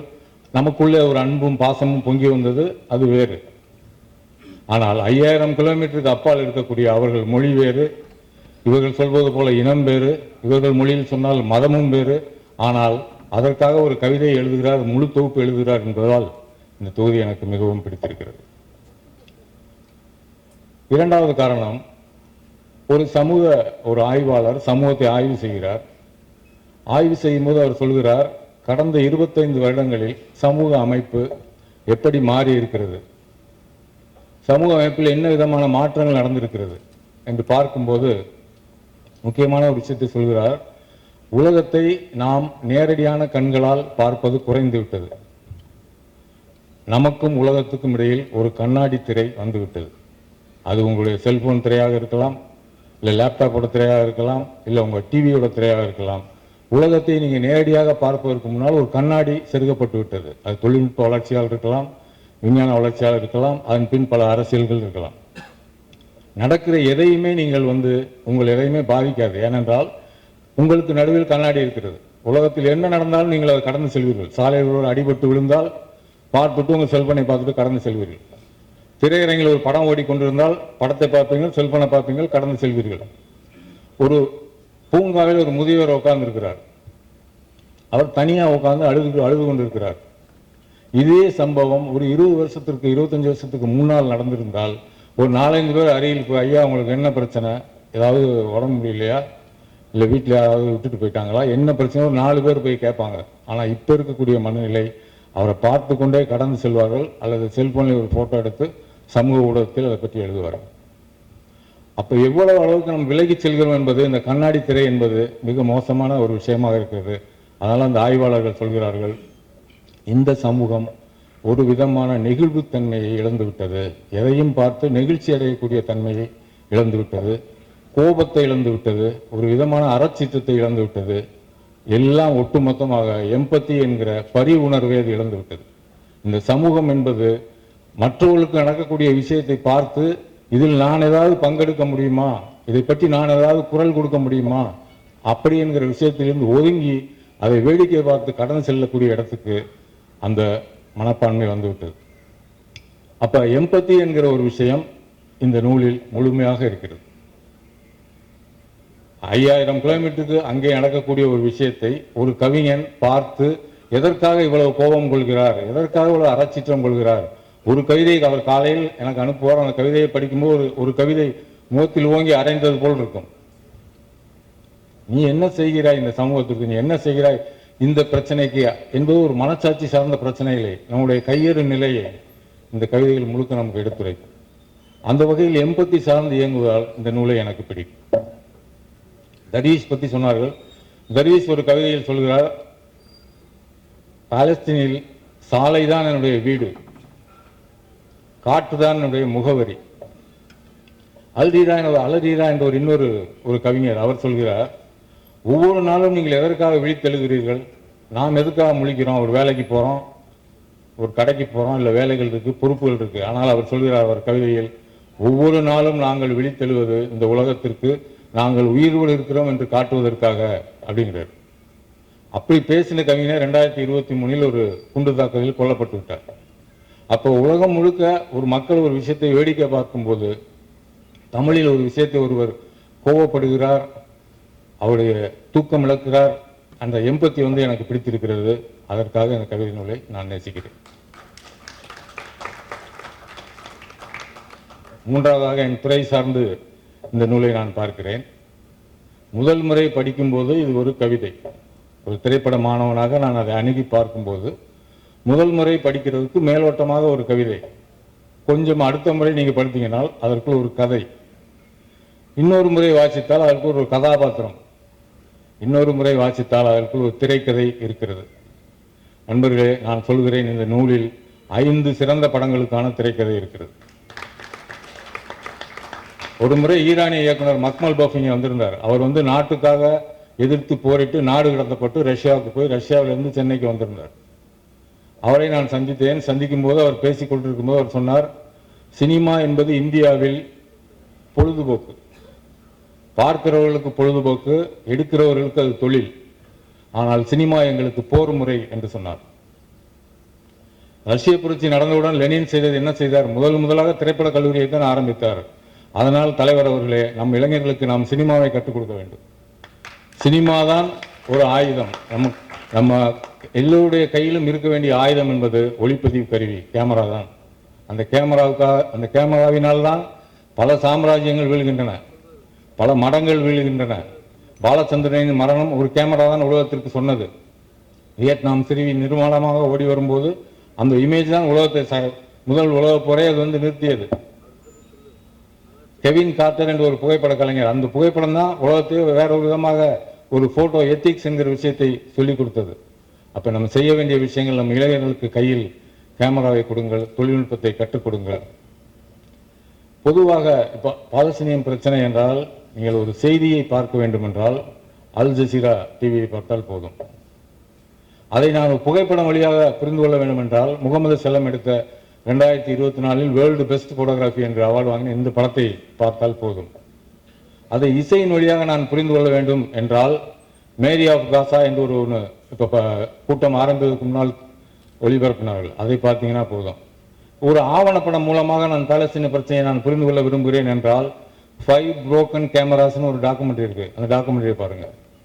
இல்லை திரைப்படம் வழியாக நான் இந்த பாலஸ்தீன பிரச்சனையை புரிந்து கொள்ள வேண்டும் என்றால் பாரடைஸ் நவ் என்ற ஒரு படம் இருக்கிறது, அந்த படத்தை பாருங்கள். தமிழில் பாலஸ்தீன பிரச்சனையை அதோட வழியை நான் புரிந்து கொள்ள வேண்டும் என்றால் காத்திருக்கும் சாவிகளை படியுங்கள். நன்றி, வணக்கம்.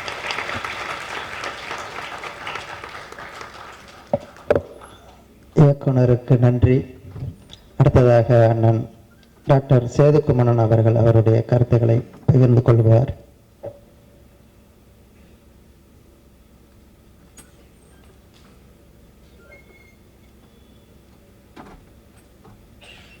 தமிழலை வெளியீட்டில் கவிஞர் ஜோசப் ராஜா அவர்கள் எழுதிய காத்திருக்கும் சாவிகள் கவிதை நூல் விழாவுக்கு வெளியீட்டு விழாவுக்கு வருகின்றுள்ள பெரியவர்களுக்கும்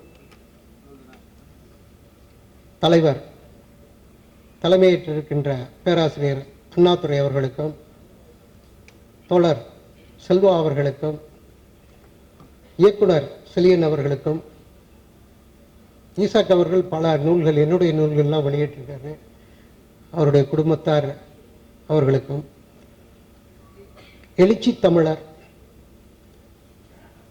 அமைப்பாய் திரள்வோம் அந்த நூல் கொரோனா காலத்தில் எங்களுக்கு கொடுத்த ஆய்வு நூல்.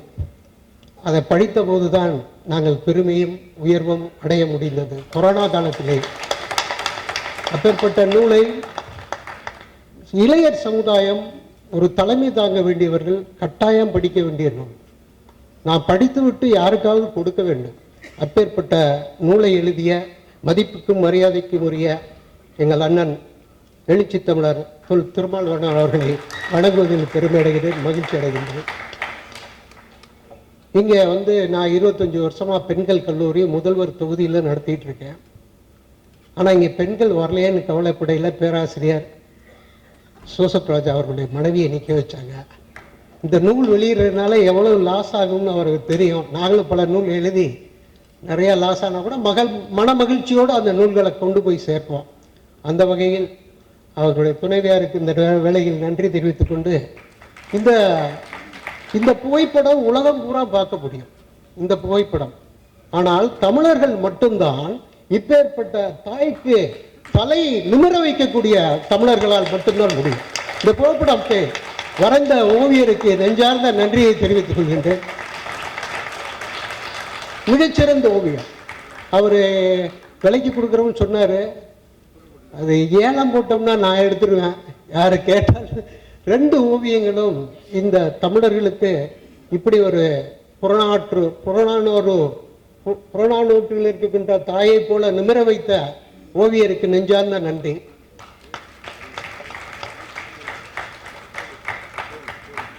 இதில் இருக்கக்கூடிய 37 கவிதைகளும் மிகச்சிறந்த, அதாவது அதை படிக்கையில் கண்ணீர் கொட்டிக்கிட்டே இருக்கும். ஒரு கவிதையை படிச்சிட்டோம்னா கண்ணீர் கொட்டும், மனசு அழும். ஏன் அப்படின்னா, நம்மெல்லாம் நீங்கள் எத்தனை பேர் பாலஸ்தீனத்துக்கு போயிருக்கேன்னு தெரியல, நான் போயிருக்கேன். நான் கிட்டத்தட்ட 33 வருஷமாக இஸ்ரேல் போயிட்டு வந்துட்டு இருக்கேன். 92ல் சுப்ரீம் கோர்ட் ஜட்ஜு ஜஸ்டிஸ் மோகன் ஐயாவோட உலக கவிஞர் மாநாட்டுக்கு போயிருந்தேன். அப்போ பாலஸ்தீன கவிஞர்களையும் மற்ற இஸ்ரேல் கவிஞர்களையும் 40 நாட்டு கவிஞர்களையும் சந்திக்கக்கூடிய வாய்ப்பு கிடைச்சது. அதிலிருந்து என்னுடைய பயணம் தொடர்ந்து கொண்டே இருந்தது. அடுத்த பயணம் தி வேர்ல்டு பீஸ் கான்ஃபரன்ஸ்க்காக ஹைஃபா சென்றிருந்தேன். அப்போது எங்களுக்கு கொடுத்த பணி என்ன என்றால், நாங்கள் கிட்டத்தட்ட 40 நாட்டுக்காரர்கள், ஒரு நாட்டுக்கும் ஒரு 20 நாட்டுக்காரர்கள் கலந்து கொண்டோம்.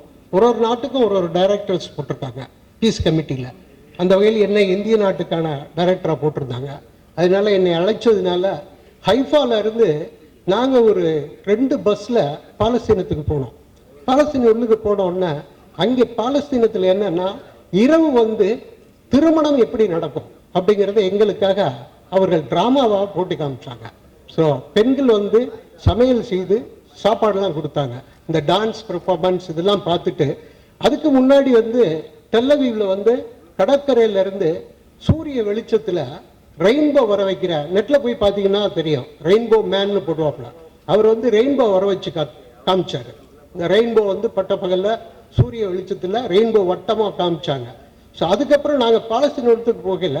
அங்கே அன்னைக்கு ஃபுல் மூன் டே, பௌர்ணமி நிலவில் இந்த வாட்டரை வச்சு அடித்து ரெயின்போ, நிலவில் ரெயின்போ காமிச்சாங்க.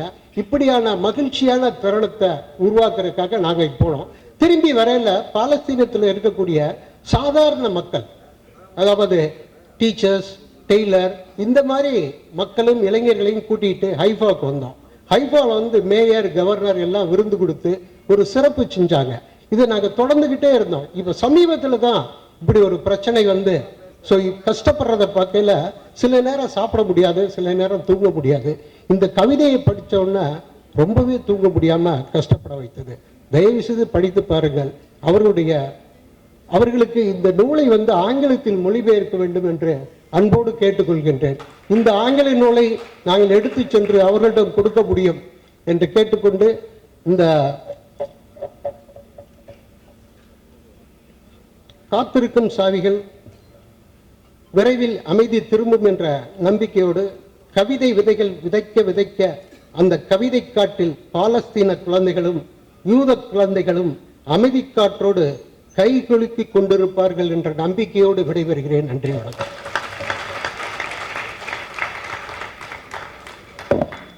அன்பிற்குரிய அண்ணனுக்கு நன்றி. அண்ணன் சேதுகுமணன் அவர்கள் ஒடுக்கப்பட்ட எளிய மக்கள் கல்வி கற்கும் வகையில் சென்னையில் பள்ளியும் கல்லூரியும் நடத்துகிறார். காரைக்குடி பகுதியில் விசாலையன் கோட்டை என்கிற இடத்தில் சேதுபாஸ்கரா வேளாண் கல்லூரியையும், அங்கு சேது ஐராணி என்கிற பள்ளியையும் ஐடியையும் நடத்துகிறார். இது ஒரு கல்வியை வணிகமாக்கி கொண்டிருக்கிற சூழலில் தனது வாழ்நாளில் எளிய மக்களுக்கு கல்வி வாய்ப்பு பெற வேண்டும் என்பதற்காகவே உழைக்கக்கூடியவர். அவர் இந்த நிகழ்ச்சியில் பங்கேற்றது எங்களுக்கு பெரிய மகிழ்ச்சி. எழுச்சி தமிழ்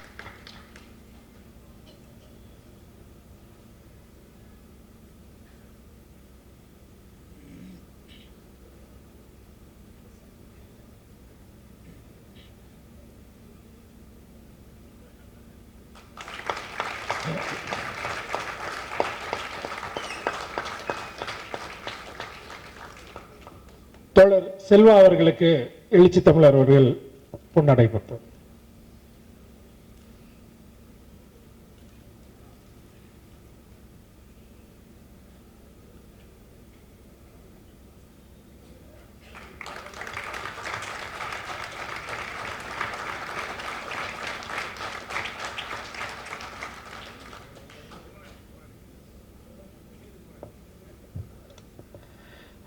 நிறைவு உரையாற்றுவதற்காக எழுச்சி தமிழர் அண்ணன் எழுச்சி தமிழர் அவர்கள் எங்கள் பயணத்தில் மிக முக்கியமானவர். அமீரகத்தில் இருந்த காலகட்டத்தில் அண்ணனுக்கு எழுச்சி தமிழர் என்கிற அடைமொழியை அளிக்கிற பொழுது 2003 அளிக்கிற சூழலில் அந்த பட்டத்திற்கு மிக பொருத்தமானவர் என்பதை உறுதி செய்தவர் அண்ணன் அறிவுமதி, அடுத்ததாக மக்கள் பாவலர் இன்குலாப் அவர்கள். அந்த பெருமைமிக்க எழுச்சி தமிழரை இப்பொழுது எழுச்சி உரையாற்றுவதற்காக அன்போடு அழைக்கிறோம்.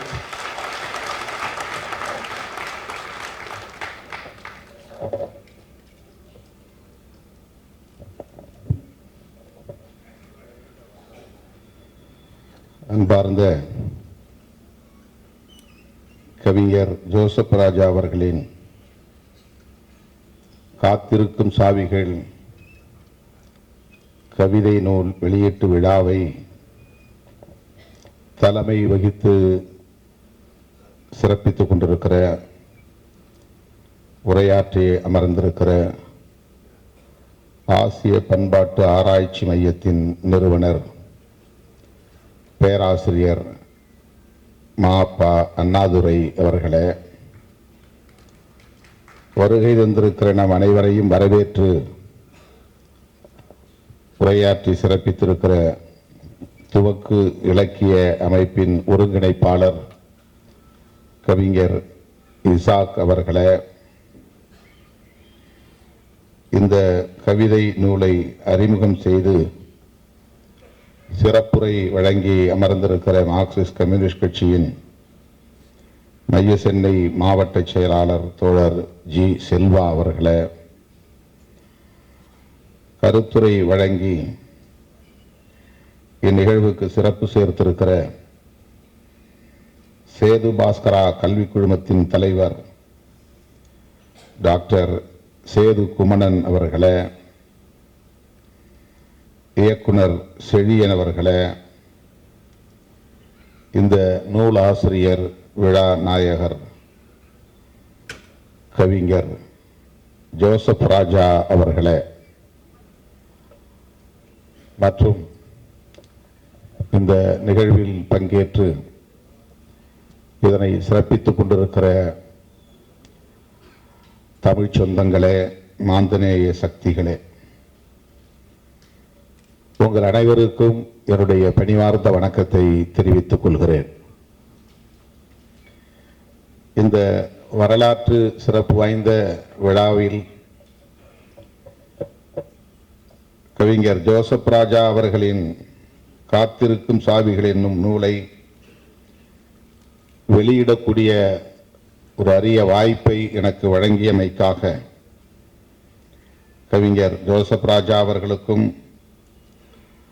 கவிஞர் இசாக் அவர்களுக்கும் தோழர் ஜி செல்வா அவர்களுக்கும் முதலில் என்னுடைய நெஞ்சார்ந்த நன்றியை உரித்தாக்குகிறேன்.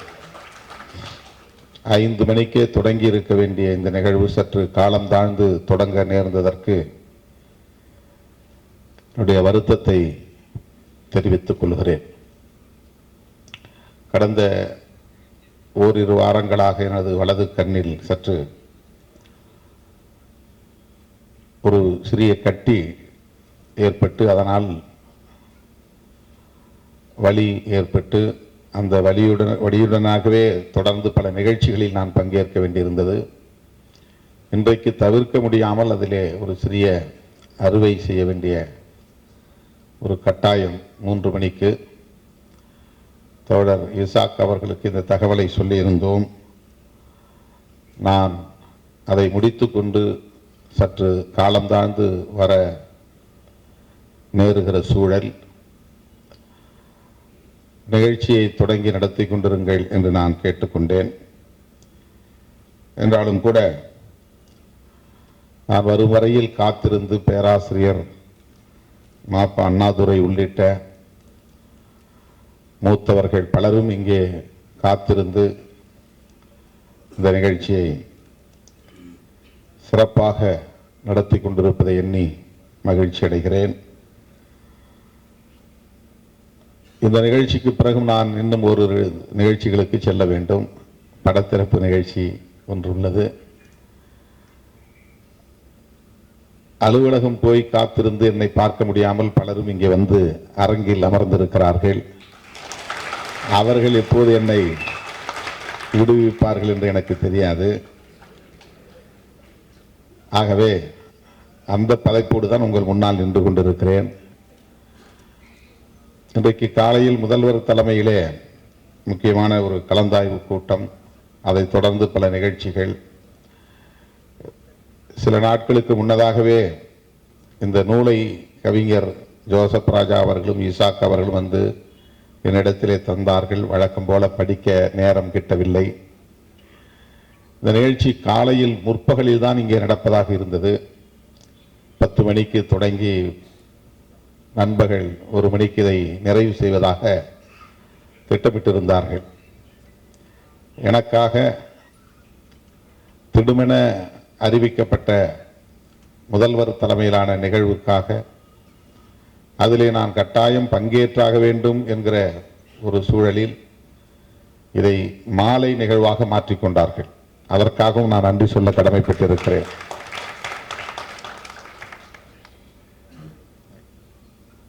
அந்த அளவுக்கு பொறுமையோடு நான் பங்கேற்க வேண்டும் என்கிற ஆவலோடு கவிஞர் ஜோசப் ராஜா அவர்களும் சரி, ஈசாக் அவர்களும் சரி, அவர்களுக்கு உற்ற துணையாக இருக்கிற செல்வா அவர்களும் சரி, அந்த நிலைப்பாட்டில் உறுதியாக இருந்ததற்கு நான் சிறப்பான நன்றியை மீண்டும் ஒரு முறை உரித்தாக்குகிறேன். தோழர் ஜோசப் ராஜா அவர்கள் ஏற்கனவே 10க்கும் மேற்பட்ட நூல்களை வெளியிட்டிருக்கிறார். அதில் 8க்கும் மேற்பட்ட நூல்களை ஈசாக் அவர்கள் வெளியிட்டிருக்கிறார். அவர்களுக்கு இடையிலே அந்த அளவுக்கான ஒரு தோழமை. இந்த நூல் குறித்து எனக்கு முன்னர் பேராசிரியர் மாப்பா அண்ணாதுரை உள்ளிட்ட கருத்தாளர்கள் அனைவரும் எடுத்துரைத்திருக்கிறார்கள். நான் இங்கே வந்து அமர்ந்து சில பக்கங்களை புரட்டி பார்த்தேன். கவிதைகளை படித்தேன் என்பதை விட அவர் எழுதியிருக்கிற முன்னுரையை படித்தேன். ஏற்கனவே இந்த நூல் வெளியாகியிருந்தது. 20 கவிதைகளை கொண்ட ஒரு முதல் பதிப்பு வெளிவந்து தொடர்ந்து அவர் எழுதிய பிற கவிதைகளையும் இணைத்து அடுத்த பதிப்பாக இது வந்திருக்கிறது. மார்க்சிஸ்ட் கம்யூனிஸ்ட் கட்சியின் சார்பில் நடைபெற்ற பொதுக்கூட்டம் ஒன்றில் ஏற்கனவே இந்த கவிதை வாசிக்கப்பட்டிருக்கிறது. இந்த கவிதையை வாசித்தவர்கள் ஏற்கனவே இதற்கான ஒரு விமர்சன கூட்டத்தையும் நடத்தியிருக்கிறார்கள். அந்த அளவுக்கு இந்த கவிதை நூல் கருத்தியல் வட்டத்தில் முக்கியத்துவம் பெற்றிருக்கிறது. மாந்தநேயம் உள்ளவர்களிடையே உரையாடலுக்கு உட்படுத்தப்பட்டிருக்கிறது என்பதை அறிந்து நான் பெருமைப்படுகிறேன், மகிழ்ச்சி அடைகிறேன். காத்திருக்கும் சாவிகள் என்கிற இந்த தலைப்பிலும் ஒரு கவிதை இருக்கிறது. இந்த தலைப்புக்கு ஈசாக் அவர்கள் தந்திருக்கிற விளக்கம் இன்னும் சால பொருத்தமாக இருக்கிறது. அவர் பதிப்புரையிலே எழுதியிருக்கிறார்.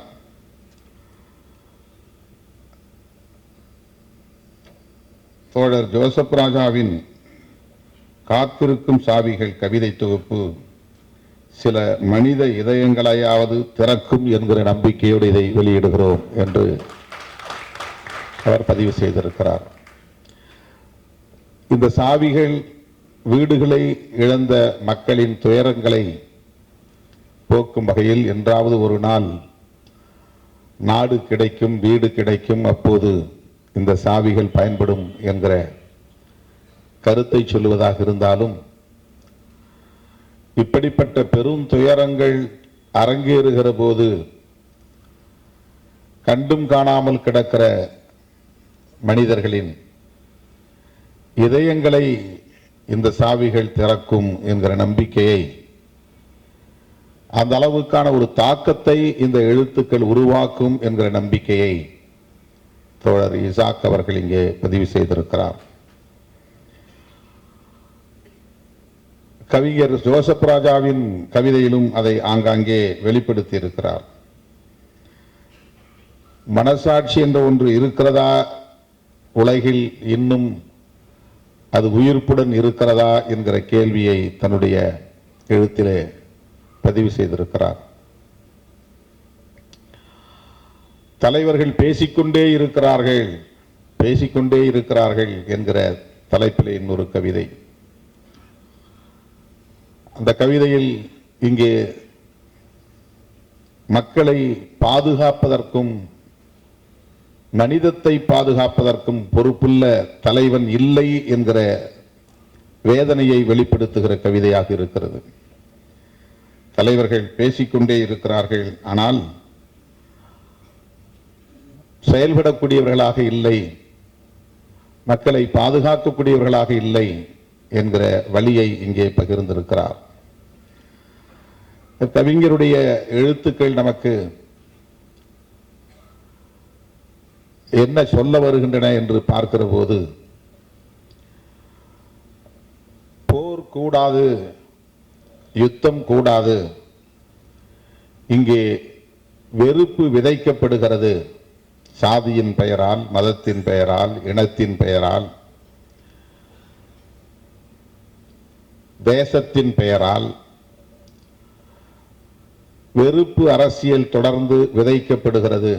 அந்த வெறுப்பு அரசியல் கூடாது என்பதை அவர் தன்னுடைய கவிதையில் பதிவு செய்திருக்கிறார். வெறுப்பும் யுத்தமும் என்கிற அந்த கவிதையில் அவர் தன்னுடைய ஆதங்கத்தை பதிவு செய்திருக்கிறார். சக மனிதர்களுக்கிடையில் வெறுப்புணர்வை வளர்ப்பதற்காகவே ஒவ்வொரு மதமும், ஒவ்வொரு கடவுளும், ஒவ்வொரு தத்துவமும் உபயோகப்படுத்தப்படுவதற்காக இந்த மனிதகுலம் வெட்கப்பட வேண்டாமா? சக மனிதர்களுக்கிடையில் வெறுப்புணர்வை வளர்ப்பதற்காகவே அரசியல்வாதிகள் ஒவ்வொருவரும் அலைந்து கொண்டிருப்பதற்காக,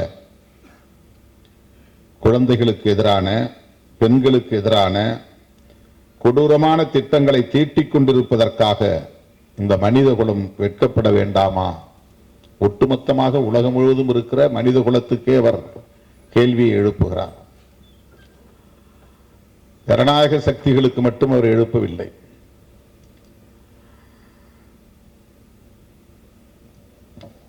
இந்த வெறுப்பின் வார்த்தைகளை இன்னுமா கேட்கவில்லை உங்கள் காதுகள்? வெறுப்பின் மனித சாயலை இன்னுமா பார்க்கவில்லை உங்கள் கண்கள்?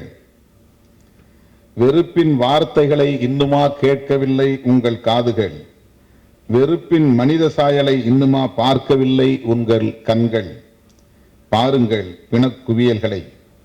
அன்றிலிருந்து இன்று வரையிலும் வெறுப்பே இனப்படுகொலையின் தோற்றுவாயாக இருப்பதை பாருங்கள். அன்றிலிருந்து இன்று வரை, அன்று என்பது இன்ஃபினிட்டி, அதற்கு ஒரு எல்லை கிடையாது, ஒரு கால வரம்பு கிடையாது.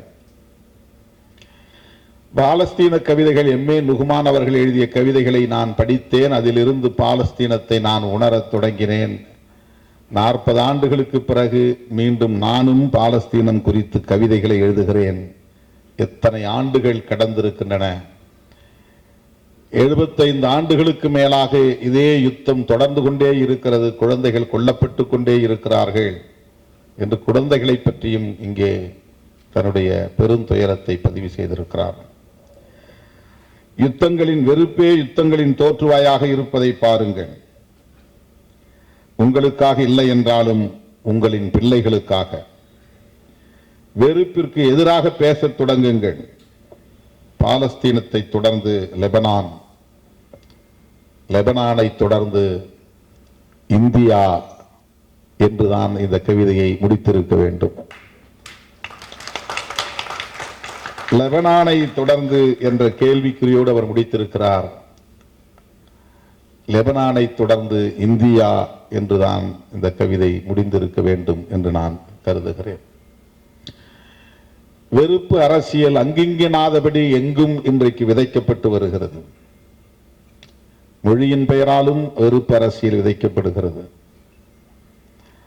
சாதியின் பெயரால் இந்த மண்ணில் வெறுப்பு அரசியல் காலம் காலமாக விதைக்கப்பட்டு அது நிலைத்து கிடக்கிறது, கெட்டித்தட்டி இறுகி போய் கிடக்கிறது. மதத்தின் பெயரால் இப்போது இந்திய மண்ணில் பெருமளவிலே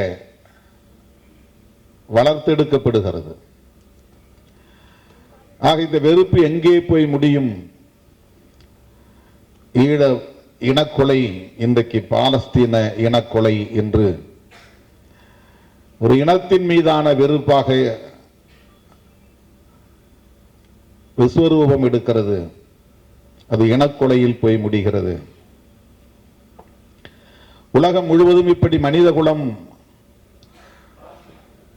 வெறுப்பின் அடிப்படையில் ஒருவருக்கொருவர் யுத்தம் செய்து கொண்ட வரலாறு தான் இந்த பூமி முழுவதும் பரவி கிடக்கிறது. அவர் முன்னுரையிலேயே எழுதுகிறார்,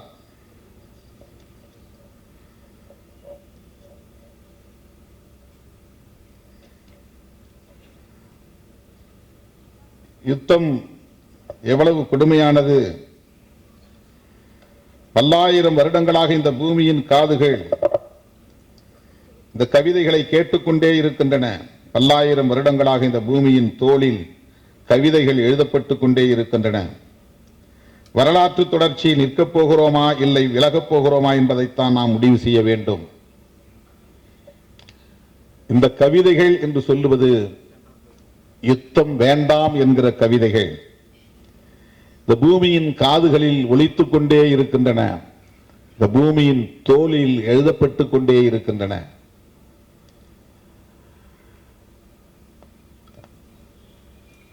நம்முடைய காலத்தில், நாம் அறிந்த வரலாற்று காலத்தில் இவற்றையெல்லாம் நம்மால் அறிய முடிகிறது. ஆனால் வரலாற்றுக்கு முந்தைய காலத்திலிருந்தே இப்படி வெறுப்பும் யுத்தமும் இந்த மனித குலத்தில் பரவி கிடந்தது. அந்த வெறுப்பை தணிக்க வேண்டும் என்கிற ஒரு பக்க விளைவாக தோன்றிய மகான்கள் தான் கௌதம புத்தர், நபிகள் நாயகம், இயேசு பெருமான் போன்ற மாமனிதர்கள். இவர்கள் வெறும் மதங்களை தோற்றுவிக்க வந்தவர்கள் அல்ல, கடவுள் நம்பிக்கையை விதைக்க வந்தவர்கள் அல்ல, புராண நம்பிக்கைகளை பரப்ப வந்தவர்கள் அல்ல. இன்றைக்கு மதத்தை வழிநடத்தக்கூடியவர்கள் இடைச்செருகல்களாக இவற்றையெல்லாம் வளர்த்தெடுத்திருக்கிறார்கள். ஆனால் இந்த மாமனிதர்களின் நோக்கம் இந்த மண்ணில் வெறுப்பு வேண்டாம், யுத்தம் வேண்டாம் என்பதுதான். மனிதகுலம் அமைதியாக வாழ வேண்டும், அதற்கு அன்புதான் அடிப்படையானது என்று சொல்ல வந்தவர்கள்தான். வெறுப்பும் யுத்தமும் உருவாக்கிய பக்க விளைவுகளாக தோன்றியவர்கள்தான் இந்த மாமனிதர்கள். மதங்களை நாம் ஒட்டுமொத்தமாக வெறுப்புக்கான தோற்றுவாயாக மட்டும் பார்த்துவிட முடியாது. அது மக்களை திசை திருப்புகிறது, மடைமாற்றுகிறது, மயக்குகிறது, மூட நம்பிக்கைகளை பரப்புகிறது என்பது 100 விழுக்காடு உண்மைதான். என்றாலும் மதத்தின் அடிப்படை நோக்கம், இந்த மாமனிதர்களின், மகான்களின் அடிப்படை நோக்கம் வெறுப்பு வேண்டாம், யுத்தம் வேண்டாம் என்பதாகத்தான் இருந்தது.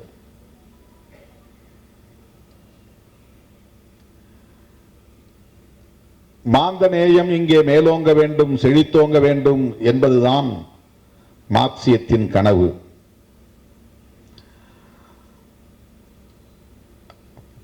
மார்க்சியம் செழுமை பெறுகிற போது பாசிசத்தை வீழ்த்துவதற்கான யுத்தத்தை நடத்த வேண்டிய தேவை வருகிறது. இங்கேயும் யுத்தம் என்பது தவிர்க்க முடியாததாக மாறுகிறது. அதிலே 2 வகை உண்டு. வயலன்ஸ், வன்முறை என்றோ யுத்தம் என்றோ அதை நாம் பார்த்தால், அஃபென்சிவ் வயலன்ஸ், டிஃபென்சிவ் வயலன்ஸ் இரண்டாக நாம் பார்க்க வேண்டியிருக்கிறது. ஜனநாயகத்தை பாதுகாப்பதற்கு நாம் நடத்துகிற யுத்தம், பாட்டாளி வர்க்கத்தின் விடுதலைக்காக நாம் நடத்துகிற யுத்தம், ஒடுக்கப்பட்டவர்களின் மீட்சிக்காக நாம் நடத்துகிற யுத்தம், விளிம்பு நிலை மக்களின் விடுதலைக்காக நாம் நடத்துகிற யுத்தம் பாசிசத்திற்கு எதிரானது. அது ஜனநாயக யுத்தம். அது டிஃபென்சிவ் அப்ரோச், ஒரு தற்காப்புக்கான ஒரு அணுகுமுறை. அது ஆதிக்கம், ஒடுக்குமுறை, சுரண்டல் இவைதான் மார்க்சியத்தின் பகை. ஆதிக்கம், ஒடுக்குமுறை, சுரண்டல் இதுதான் உழைக்கும் மக்களுக்கான பகை. ஆதிக்கம், ஒடுக்குமுறை, சுரண்டல் இதுதான் ஜனநாயகத்தின் பகை. ஆதிக்கம் எந்த பெயரில் இருந்தாலும் வடிவத்தில் இருந்தாலும் அதை எதிர்த்து தகர்த்து சிதைக்க வேண்டும் என்பதுதான் மார்க்சியத்தின் அடிப்படை. அந்த மார்க்சியத்தை முழுமையாக உள்வாங்கியதால் பாலஸ்தீனத்தில் நடக்கும் கொடூரத்தை கண்டும் காணாமல் கடந்து போக முடியாமல் கண்ணீராக சிந்தி கவிதைகளாக நம்மிடத்தில் ஒப்படைத்திருக்கிறார் ஜோசப் ராஜா. மார்க்சியத்தை உள்வாங்கியவர்களால் மட்டுமே இப்படி இயங்க முடியும் என்று ஈசாக் அவர்களும் தன்னுடைய பதிப்புரையிலே ஜோசப் ராஜாவின் உணர்வுகளை பற்றி மதிப்பீடு செய்திருக்கிறார். இந்த யுத்தங்களை நிறுத்துவதற்கு என்ன செய்ய வேண்டும் என்ற விடையும் அவர் தருகிறார். முதலாளித்துவத்தை வீழ்த்த வேண்டும் என்று இங்கே மார்க்சியத்தின் பார்வையில் பதிவு செய்திருக்கிறார். முதலாளித்துவம் இங்கே என்னென்ன வடிவங்களில் இருக்கிறது? நிலப்பரப்புகளும் தரகு முதலாளிகளும் பெருமுதலாளிகளும் மட்டுமே முதலாளித்துவத்தின் அடையாளங்களாக இருக்கிறார்களா என்றால் அதையும் தாண்டி வெறுப்பை விதைக்கிற அனைவருமே முதலாளித்துவத்தின் அடையாளங்களாகத்தான் இருக்கிறார்கள், பாசிசத்தின் அடையாளங்களாகத்தான் இருக்கிறார்கள். அது மொழி அடிப்படையில் இருந்தாலும், பாலினத்தின் அடிப்படையில் இருந்தாலும், சாதியின் அடிப்படையில் இருந்தாலும் அவர்கள் நிலப்பரப்புகளாக இருக்க வேண்டும் என்றில்லை, முதலாளிகளாக இருக்க வேண்டும் என்றில்லை. பாசிசத்தின் கூறுகள் அடங்கிய ஒவ்வொன்றும் முதலாளித்துவத்தினுடைய பாதிப்புகளை ஏற்படுத்தும். தேசம் என்கிற பெயரில் நடக்கிற தேசியவாதம் எல்லா தேசங்களிலும் முன்வைக்கப்படுகிற முக்கியமான ஒரு அரசியல்.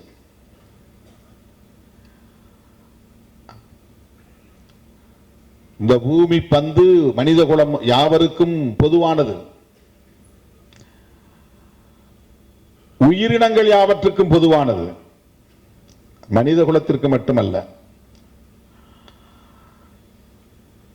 இந்த பிரபஞ்சத்தில் பூமி மட்டும்தான் உயிரினங்களுக்கானதாக இருக்கிறது இதுவரையில் கண்ட அறிவியல் ஆய்வின்படி.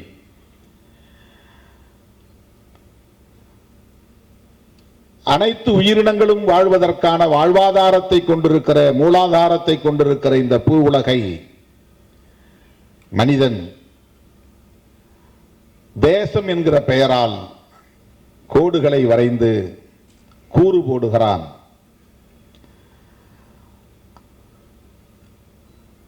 அது தேசம் என்கிற தேசியவாதத்தோடு இணைத்து முன்னெடுக்கப்படுகிறது. 33 கோடி மக்கள் தொகை கொண்ட அமெரிக்கர்களுக்கு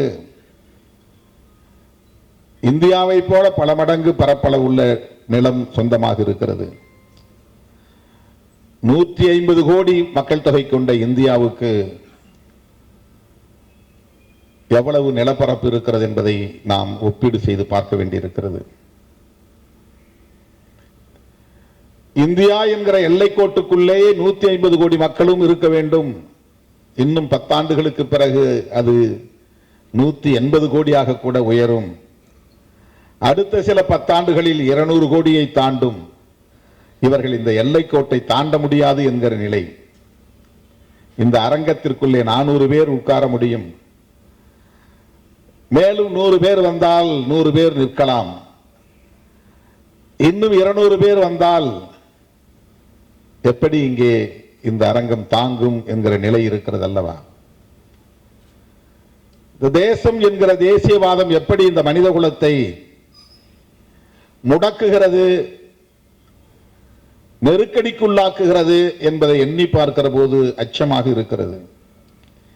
என் நிலப்பரப்புக்குள்ளே இன்னொரு நாட்டை சார்ந்தவன் சட்டவிரோதமாக குடியேறினால் கால் விலங்கு கை விலங்கு மாட்டி விலங்குகளை விட கேவலமாக நடத்துவேன் என்கிற ஆணவம் இன்றைக்கு அமெரிக்க அதிபரிடத்திலே மேலோங்கி இருப்பதை பார்க்கிறோம். எல்லோரும் மனிதர்கள். அவரவர் தேசங்களில் வாழ முடியாத நிலை வருகிற போது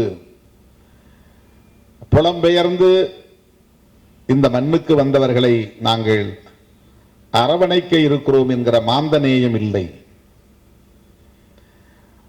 அவருடைய வாதம் நியாயப்படுத்தப்படுகிறது. இந்திய அரசே அதை நியாயப்படுத்துகிறது. சட்டவிரோதமாக குடியேறியவர்களை இப்படித்தான் திருப்பி அனுப்புவார்கள், இது நீண்ட காலமாக இருந்து வருகிற நடைமுறைதான் என்று நியாயப்படுத்துகிறார்கள். ஏனென்றால் அதற்கு அவர்களும் தயாராகி கொண்டிருக்கிறார்கள். மதத்தின் பெயரால் இங்கே சட்டவிரோதமாக குடியேறியவர்களை நாங்கள் அனுமதிக்க மாட்டோம் என்கிற குரல் ஒலிக்க தொடங்கி இருக்கிறது. அவர்களும் அதே போன்ற அணுகுமுறையை கையாள தயாராக இருக்கிறார்கள். ஆக மனிதகுலம் இந்த பூவுலகம் முழுவதும் பரவி வாழ்வதற்கு உரிமை படைத்தவர்களா இல்லையா? இந்த எல்லைக்கோடுகளை தாண்டி வாழ்வதற்கு உரிமை படைத்தவர்களா இல்லையா? அந்த சுதந்திரம் அவர்களுக்கு உண்டா இல்லையா? ஜோசப் ராஜா அவர்கள் ஒரு இடத்திலே எழுதுகிறார், சாதாரண மக்களுக்குத்தான் இந்த எல்லைக்கோடுகள் வேலிகளாக இருக்கின்றன.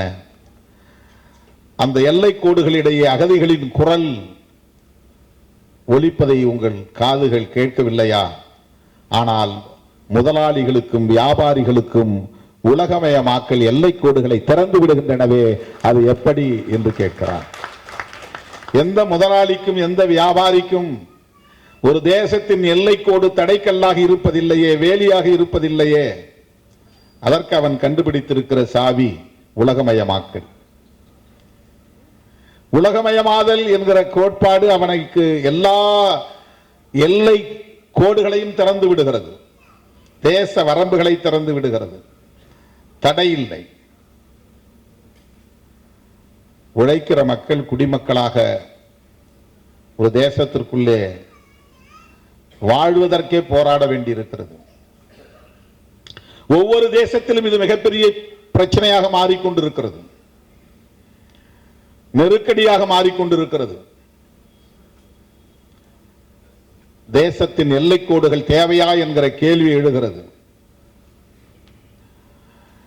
இப்படி எல்லைக்கோடுகள் கூடாது, எல்லோரும் மாந்தநேயத்தோடு பக்குவப்படுத்திக் கொள்ள வேண்டும், அந்த கலாச்சாரத்தை வளர்த்துக் கொள்ள வேண்டும் என்பதுதான் நாம் முன்வைக்க வேண்டிய அரசியலாக இருக்கிறது. மொழியின் பெயரால் அல்லது இனத்தின் பெயரால் அல்லது நாட்டினத்தின் பெயரால், நேஷனாலிட்டி நாட்டினத்தின் பெயரால் வெறுப்பு அரசியல் இங்கே விதைக்கப்படுமையானால் மனிதகுலம் தன்னை தற்காத்துக் கொள்ள முடியாத நெருக்கடிக்கு ஆளாகும். இதை எப்படி நாம் வளர்த்தெடுக்க போகிறோம்?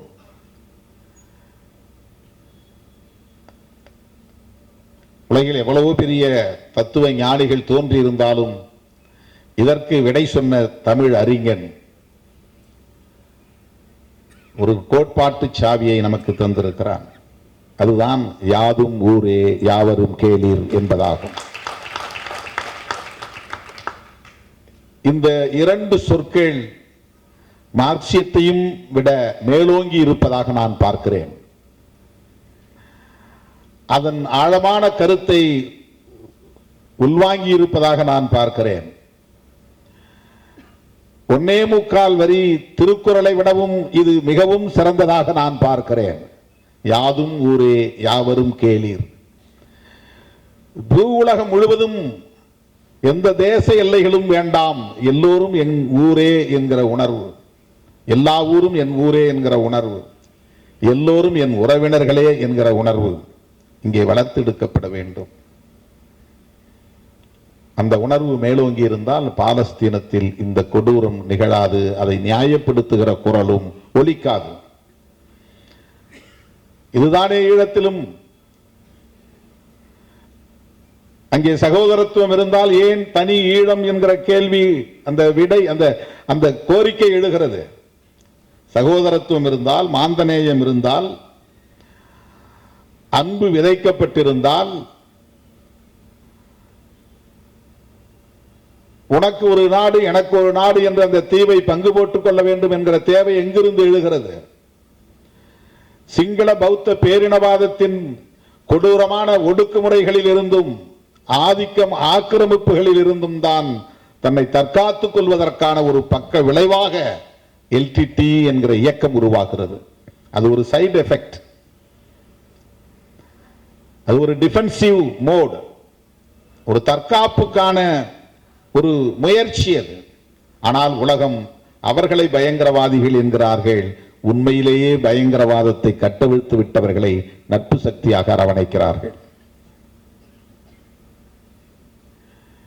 இஸ்ரேலை நட்பு சக்தியாக பார்க்கிறது ஏகாதிபத்திய நாடுகள். ஹமாஸ் இயக்கத்தை பயங்கரவாத இயக்கமாக சித்தரிக்கிறார்கள். ஹமாஸ் என்பது தோன்றிய பிறகா இஸ்ரேல் ஒடுக்குமுறை எழுந்தது. இஸ்ரேலின் ஒடுக்குமுறைக்கு பிறகு ஹமாஸ் உருவானதா? இந்த வரலாற்றை நாம் பார்க்க வேண்டாமா? கால வரிசையோடு ஒப்பிட்டு பார்க்க வேண்டாமா?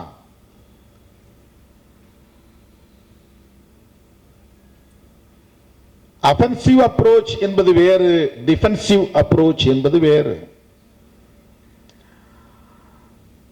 பருந்து அல்லது கழுகு தன்னுடைய இரையை தேட வேண்டும் என்று பறந்து வருகிற போது மேய்ந்து கொண்டிருக்கிற கோழி குஞ்சுகளை கவ்வி தூக்குகிறது தன்னுடைய கூரிய நகங்களால். அப்போது தாய் கோழி அந்த பருந்தை எதிர்த்து குஞ்சுகளை காப்பாற்ற போராடுகிறது.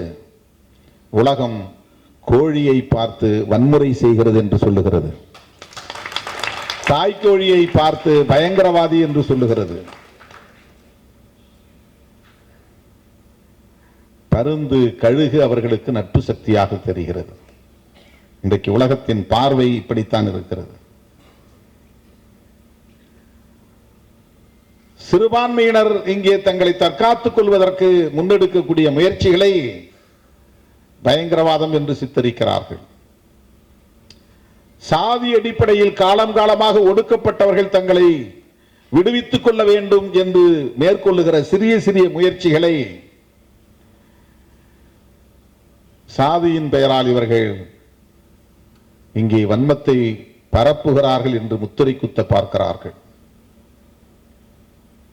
இல்லை என்றால் இவர்களே குடிசையை கொளுத்திக் கொண்டு மற்றவர்கள் மீது பழி போடுகிறார்கள் என்று பாதிக்கப்பட்டவர்கள் மீதே பழி போடுகிற நிலை.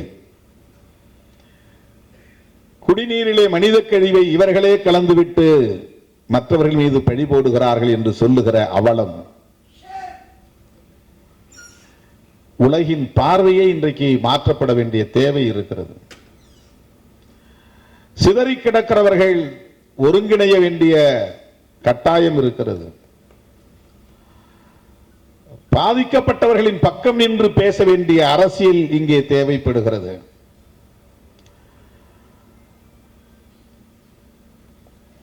ஒரு சம்பவத்தை மட்டுமே வைத்து அதிலே யார் அக்ரஸார் யார் விக்டிம் என்று தீர்மானிக்க கூடாது. தொடர்ந்து அதனுடைய வரலாற்று தொடர்ச்சியோடு ஒப்பிட்டு பார்த்து அதை நாம் அணுக வேண்டிய கட்டாயம் இருக்கிறது. அந்த பார்வையை சொல்லித் தருவதற்கான அரசியல்தான் மார்க்சியம் என்பதாகும். பாதிக்கப்பட்டோரின் பக்கம் நின்று அவர்களுக்காக பேசுவது என்பதுதான் மார்க்சியம். அதை உள்வாங்கிய ஒரு தோழர் என்பதால் தான் ஜோசப் ராஜா இங்கே பக்கம் பக்கமாக கண்ணீரை வெடித்திருக்கிறார், இரத்த கண்ணீரை வெடித்திருக்கிறார், கேள்விகளை அடுக்கடுக்காக எழுப்பி இருக்கிறார். தோழர்களே, பிறப்பு சான்றிதழ் என்ற ஒரு கவிதையை அவரே மேற்கோள் காட்டினார். அதை படித்தால் யாரும் கண்கலங்காமல் இருக்க முடியாது என்று. அந்த யுத்த சூழலிலும் கூட ஒரு தம்பதிக்கு 2 குழந்தைகள் பிறக்கின்றன. அந்த பிள்ளைகளுக்கு பிறப்பு சான்றிதழ் வாங்குவதற்காக தந்தை செல்கிறான்.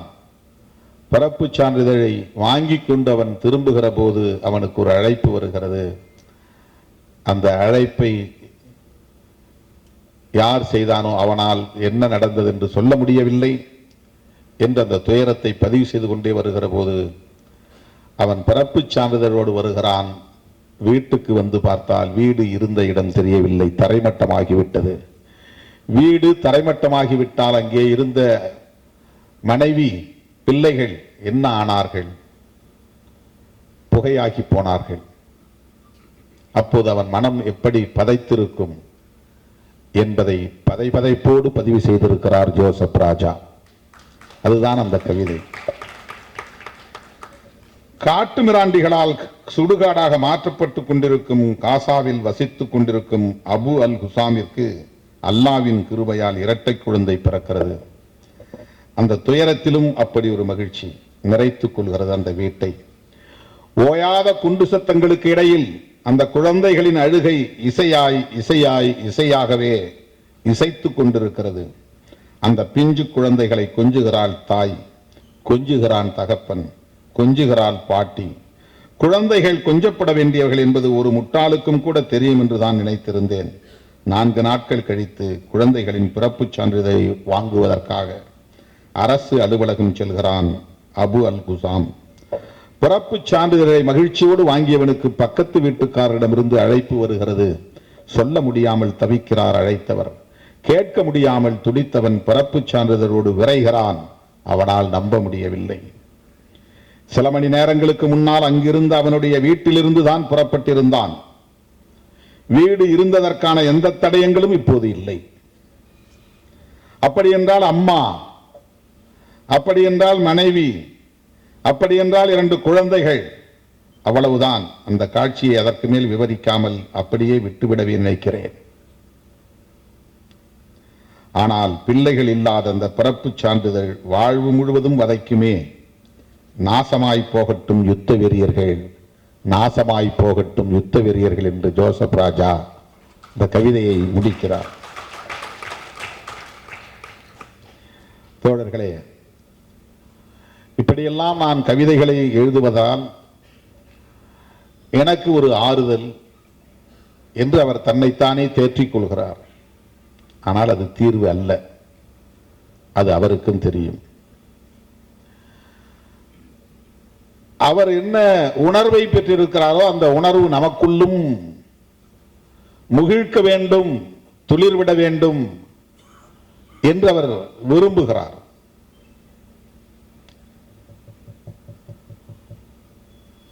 இந்திய மண்ணை பொறுத்தவரையில் மனிதம் என்பது முற்றாக சிதைந்து கிடக்கிறது. யாவற்றையும் சாதி பார்த்தே அணுகுகிற அவலம் இங்கே காலம் காலமாய் கோலோச்சி கொண்டிருக்கிறது.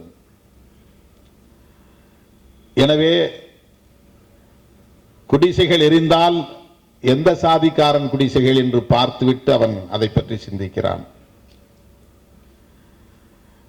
பிள்ளைகள், சிறுமிகள் பாதிக்கப்பட்டால் அது எந்த சாதி வீட்டு பிள்ளை என்று பார்த்துவிட்டு அது பற்றி அவன் கருத்து சொல்ல விரும்புகிறான்.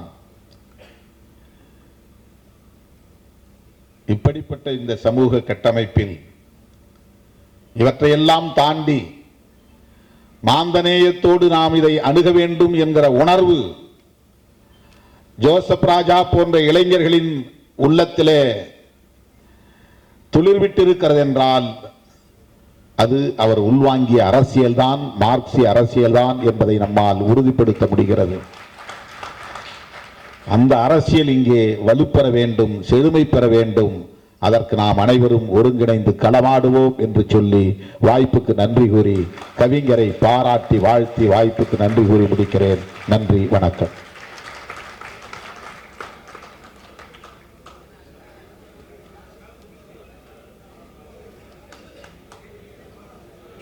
அவர்கள் அனைவருக்கும் முதலில் நன்றி சொல்ல கடமைப்பட்டிருக்கிறேன். இந்த நிகழ்விற்கு தலைமை தாங்கி இருக்கும் எங்களுடைய பேராசிரியர் அண்ணாதுரை அவர்களுக்கு நன்றி சொல்ல கடமைப்பட்டிருக்கிறேன். அவர்கள் ஆயிரக்கணக்கான மாணவர்களை மார்க்சியவாதிகளாக உருவாக்கி இருக்கிறார்கள். நான் 1000-ல் ஒருவன். அதை போல என்னுடைய அன்பிற்குரிய அண்ணன் ஒளிப்பதிவாளர் இயக்குனர் செழியன் அவர்கள் தன்னுடைய முக்கியமான வேலைகளை விட்டுவிட்டு இந்த நிகழ்விற்கு வந்திருக்கிறார். அவருக்கும் என்னுடைய மனமார்ந்த நன்றி. 2 நாட்களுக்கு முன்னாடி அவசரமாக அழைத்தாலும் கூட எங்களுடைய அழைப்பை ஏற்று இந்த நிகழ்விற்கு வந்த அண்ணன் சேதுகுமணன் அவர்களுக்கும் நன்றி. இசாக்கிற்கும் என்னுடைய தோழர் செல்வாவிற்கும் தனியே நன்றி சொல்ல அவசியமில்லை. இன்னும் இதை போன்ற நிறைய வேலைகளை செய்ய வேண்டும் என்று இந்த நிகழ்வு எனக்கு ஊக்கம் தந்திருக்கிறது. தொடர்ந்து என்னை இயக்கி கொண்டிருக்கும் என்னுடைய என்றென்றைக்குமான காதலி, என்னுடைய அன்பு மனைவி நிஷாவிற்கு எப்போதும் போல மார்க் சொல்வதைப் போல அவளுடைய காலடியில் வீழ்ந்து கிடப்பதையே விரும்புகிறேன் நான். இறுதியாக தோழர் எழுச்சி தமிழர், இவ்வளவு கூட்டத்திற்கு நடுவில் நான் அவருக்கு நன்றி சொல்லுவது எனக்கு ஒரு புது அனுபவமாக இருக்கிறது.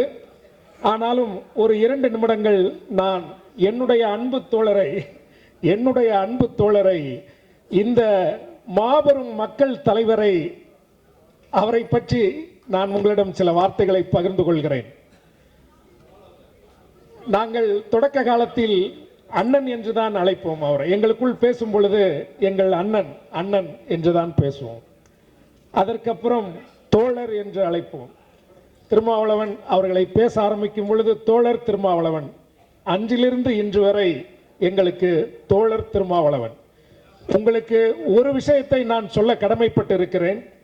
உலகத்தில் உள்ள எல்லா ஒடுக்குமுறைகளுக்கு எதிராகவும் பாதிக்கப்படும் மக்களுக்கு ஆதரவாகவும் எழுதச் சொல்லி எங்களுடைய பேராசிரியர் எங்களை பயிற்றுவித்திருக்கிறார்.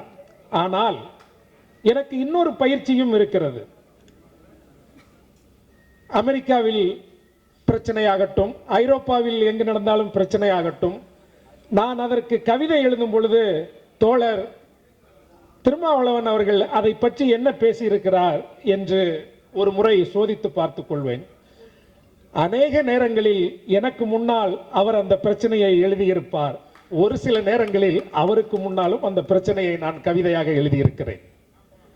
ஆக ஒரு மக்கள் தலைவர் எப்படி இருக்க வேண்டும் என்பதற்கு இந்த உலகத்திற்கு, தமிழ்நாட்டிற்கு மட்டுமல்ல, இந்தியாவிற்கு மட்டுமல்ல, இந்த உலகத்திற்கு ஒரு மாபெரும் உதாரணம் தோழர் எழுச்சி தமிழர் தொல் திருமாவளவன் அவர்கள்.